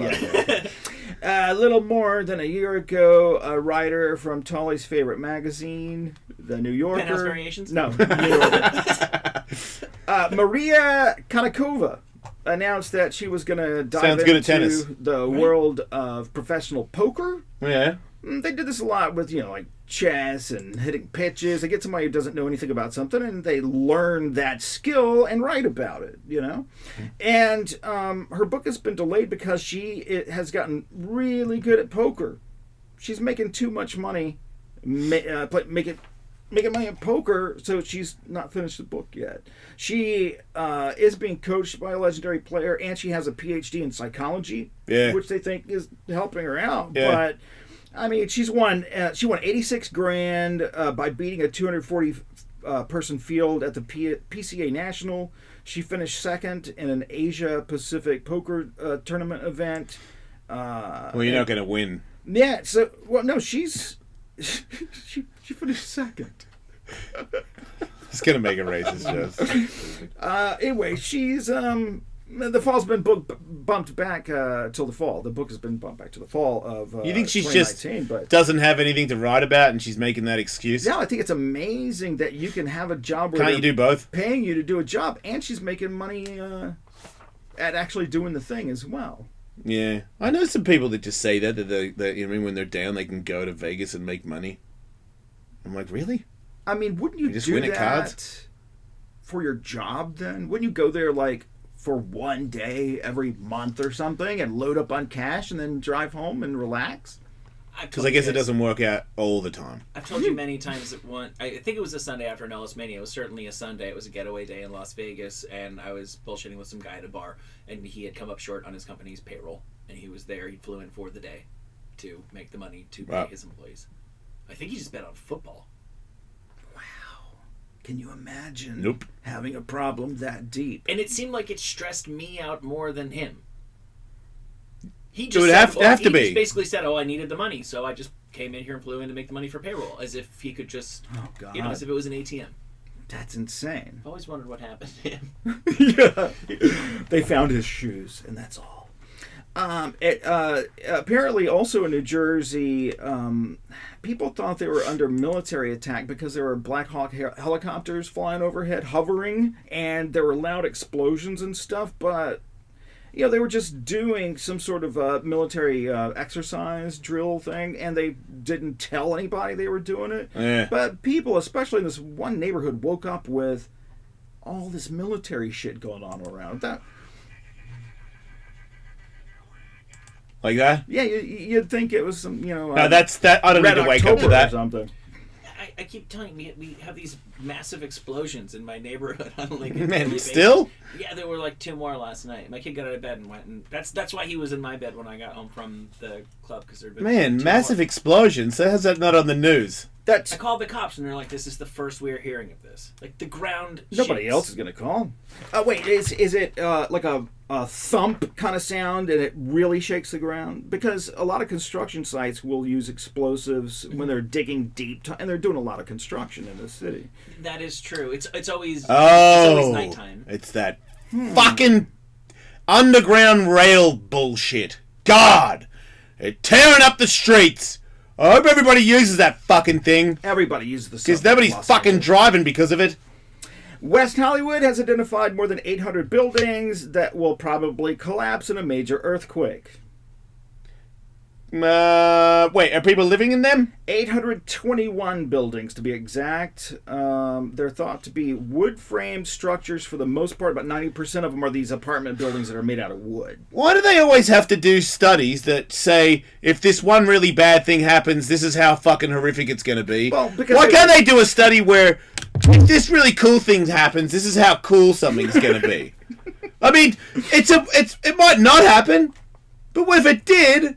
You know, we could say, fuck, I can't think of anything good, but, you know, like if you have sex with Pamela, if some person has sex with Pamela Anderson, like it will free millions of puppies. I don't know. If a Brinks truck overturns and spills out all of its cash on the freeway, this is about how much money each person who's driving along will get. Well, because you don't need people to prepare themselves for something good that might happen, because there's, I don't know. well, Having sex with Pamela Anderson. you can. I might put something on layaway. You can Fuck with a person's mind. retrofit a building to be more durable during an earthquake, and then, of course, there's two sides of that. There's plenty of people in downtown LA, or we had to pay $80,000. You know, I got kicked out of my workspace because the rent went up because the company that owns the building had to spend $80,000 making it earthquake ready, and they had to pass that cost on to me because who can just eat $80,000? But yes, you can let these buildings know you're gonna fucking fall. Maybe do something about it. Eventually, Let's get the Clippers to pay for it. You're going to pay more money if the building falls on all of your employees, aren't you? Let's get the Kardashians to pay for it. I would like them more if they did that. Wait, I would like them if they did that. Yeah, there's a little map of the What about Kant? Oh no, he's broke. What? building. His mum. Get that mum to do it. These pictures that we're seeing are not. If you asked me to go around and pick the 800 buildings, I would. These are probably the ones I'd go for. There's a lot of really chintzy looking shit here. Yes. I've always thought just because the weather is so mild, it doesn't. Like, you see houses in Milwaukee, they look like fucking brick fortresses. Yeah. Because They gotta be cold out. Right. And there's a lot of construction projects going on now where you see the frames for these buildings and they're made out of 2x4s, and you think, is this really up to code? Why is Andrew showing me a girl getting picked up off the road? Well, this is what happens in Mexico City when buildings burn. They just collapse, and the concern is this will happen in LA. My building that I live in is absolutely a building that would collapse in something more than a 0.5. Yeah, I've lived in a couple places that I felt like if I really had to, I could punch through the walls. Yeah. Anyway. In my house, we'll probably go down the road. I just realised I'm in the hills, right? If it's a big earthquake, those things slide off. It'll fall off, and then you'll go way down the road. Right on. It does. I might die of a heart attack today. By the way, 10% of these buildings are the steel structured buildings. Bet you I won't. I would like to know what those buildings are, and I would like for someone to do a study in this area about that. Why? I would like to find Why do you always out. have to know about the bad things? I want to know about the good things. I want to know if the show gets a certain amount of followers that somebody famous is going to show me their bum hole. You know? I want to what know about the good about side. good Strive, things. Jason. Don't prepare for the every now when the fucking this building wobbles, will be like fuck. Now Will's talking about shit, and this could be the wobbly building. Fuck, man. I want to know about good things, but I also want to be able to prepare myself for what's going to happen. The more knowledge, the better. That's the way humans have evolved from little single-celled amoeba. Studies. Yep. And you guys both know people that have gone to India? Nah. Have you ever? Not people I'm still speaking to. Yeah, no, good point. Have you been to India? Why would I? No. I thought on your world travels. I thought No, they don't do demos in India. The only demos they do in India is ones where Tony Hawk explains to them what a skateboard is. They don't like, let's get all the dudes to make a contest here. Those are the only places I've ever been. Everybody that I know who has ever traveled to India says one common thing about it. Don't fuck with cows. Oh. No. They have all of them have gotten really sick within the first couple of days of being there. Yeah, because Pooh Hand Luke is in there, in the house. Well, they've solved that problem now. And gloves. An Indian tea vendor was caught on camera taking water from a train toilet before selling it to passengers. But do not worry, that man has been fined. Yeah, so he's still out there. They filmed him doing this, also this week, police unearthed a racket where people had sold over 20 tons of rotten meat from dumps, and they sold it to restaurants. And police say way more than that was sold to other cities' restaurants. Right. What sort of, like, if you've been a cook for a week, if something was so spoiled that it went to the dump, and then it was at the dump even for an afternoon, and then somebody dug it out and picked it up and brought it back what sort of food professional cannot tell that is not meat we should be cooking? Maybe if you're used to that meat all the time, you're just like, I'm going to heat it up and it'll be all right. Maybe. I'll kill all the germs in it. I mean, Also, if they've been doing it that long and nobody died. Yeah, well, I'm sure people have died. Are we sure point. toilet water is all that bad? I remember there was an ad campaign on a train in India? Yeah. No, you're talking about. I know what you're going to say, Michael. That the ice in at fast food restaurants was measured to be worse than the toilet water at the fast food restaurant. Well, I just remember there was like an ad for Clorox to try to make everybody germaphobes. Clorox, Lysol, where they're like, "Did you know that your kitchen counter is 50 times grosser than your toilet? Right. Did you know that your floor is 80 times grosser than your toilet?" And I noticed the common denominator was always the toilet. Yeah. And I'm like, so toilets aren't actually as gross as you think they are. And I looked up, I was like, yeah, no, that's exactly how they made that entire ad campaign. Is you might actually prefer toilet water. Maybe not on a train in India. You're right. Toilet water, if you knew the facts, to the water from your own sink. Right. You might. You don't want to drink from a porta potty, though. That's bad. You sound like a man with some experience. Are we talking about the things where you wash your hands outside of them? Because No, those are fine. no, I'm talking about those bad boys that you poo in, and then there's the the thing down At the bottom. Woodstock 99. Yeah, there's always water down there, man. The police say in a statement, the meat was sourced from dump yards where vultures and dogs fight over carcasses in the fringes of the city. Hell yeah. I just thought that was an interesting little Mad Max statement could from live the there. police. Yeah. They paint quite a little picture there. I didn't want to go anyway. I don't want to go. A sixth of the really, really bad food poisoning incidents that the world experiences happen in India. Yeah, maybe, you know what I mean? Like, I just started reading lately and I'm into it. So maybe, like, when I get way older, I'll want to go to India and die at a hotel with a bunch of other old people and find my ex-Indian gay lover. He dies too. So do I, though, so it's alright. Maybe I got that from a movie. In another... You ever see that movie? No. The Old People Go to India movie? The Hotel of Rwanda or something? Was it Hotel Rwanda? I don't know. Is that in India? No. I saw a hotel movie, but Best I don't think it was that Hotel? one. Something like that, yeah. I heard it's Best wonderful. Exotic Marigold Hotel, yeah. Yeah. They made a second one. I was like, fuck off. If the first one was the best, then what are we doing? That's what I said. I was deeply offended. By the way... I mean, half of them died in the first one. How can you do a second one? Like, it's fucking crazy. It's ghosts. I know, the ghosts of everybody. Yeah. It's bullshit. No, they all get in the pool and they're young again. In a future Will's News, we'll go over the fact that maybe our nation is more united than divided. That sounds positive. I'm into that. Well, all the bits are touching. We've got touching bits. But we're not going to do that now? It's way too involved. Here's the thing. We're still on the radio. Would you like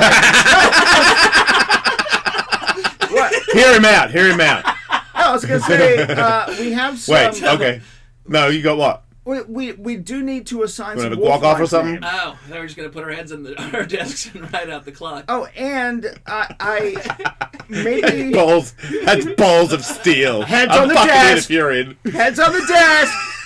And No one's doing that. I've come up with a test theory on Everybody listening, do it too. a Put your test. forehead on the desk. I have a thing that you could test to see if this is a good way to come up with Wolfknife names. Okay. Let me get it. Okay, you got a machine? Is it your phone? Yeah, it's my phone machine. All right, cool. Wish we had a needlessly complicated story to discuss while Will took a walk. I know, right? I can't even Heads add on your to it. desk. So I just took shit. Can you bring me my other phone? What's it like to have two I have phones? so many phones. So How many whores do you have? A regular Tiger Woods. all I Right? did was Jesus Christ! Look at the size of his whore phone. Is huge. yeah. Well, it's got to be Got a hold of the horse. I get information. it. Yeah. I just thought I would write down some terms that you guys use on the air and see if they make good Wolfknife names. I haven't read this list since you first said these words on the air, but the first person is Taylor Dankaus. Yeah. Hydrovac operator. Yeah. Chum pants. That's it. He's chum pants. Okay. These are all just terms. Wait, you your guys have phone said. did that? No, these are things that you guys have said on the air. Wait, I called somebody chum pants? No, You were talked talking about about- swimming with chum pants. Yeah. Oh, I bet yeah, you yeah. I can name. I'd love to try to name the reference. Brandon Bulia. Brandon Brullier, he is a logger in the Burts. Shout out to the Burts. Dr. Cat Zit Popper. Nah, Okay. do it again. Turtle Ball Breather. Yeah. I don't have a lot of these, but Turtle ball breather. yeah. Turtle. When do Ball we say Breather. that? This is when your discussion, I think, about narwhals. Oh, they are real. Yeah, right. That was that wasn't my imagination. Those things are fucking real. Right. Nick Simmons. Gene Lachey. Oh, That's great. He's a point of sale manager now. Gene Lachey. Anthony Gilson is a pilot. Les Anthony. I mean, no. Les Paul. No, that doesn't work. Les Pilot. Wait. Yeah, right. How about Mouth Tusk?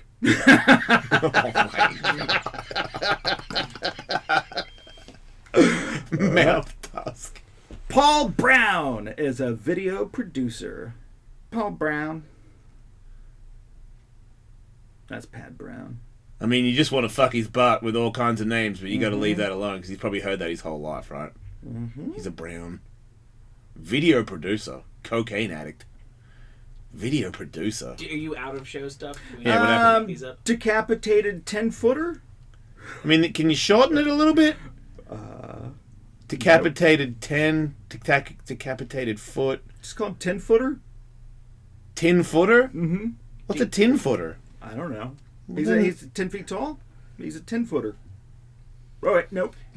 Decapitate Ted Knight. Decapitato. Ooh, the cat potato. Decapitato. James Jones Rogers. He was in the Who? Have self-sucked. Wait, he sucked himself off? Have self-sucked. Yeah, I guess so. He also Wow. has 3 first names. Nickelback. Okay. Dusty Barnett, water systems operator. Alien skimmer. I have rainbow murderer.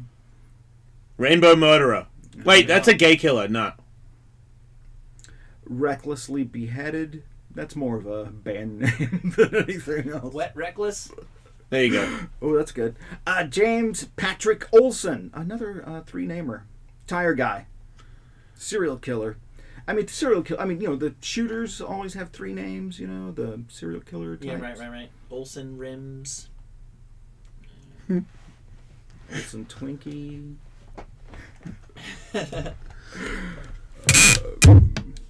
Kangaroo Cannibal. Murray Rivers. I don't know why I wrote that down. Because the Murray River did. Oh, mate, the Murray. Mm-hmm. JPO. Oh, okay, yeah. All right. Oh. This, wow, this plus that news story about the divided states of America. All in I one can day. barely wait. Fuck. Yeah, don't die.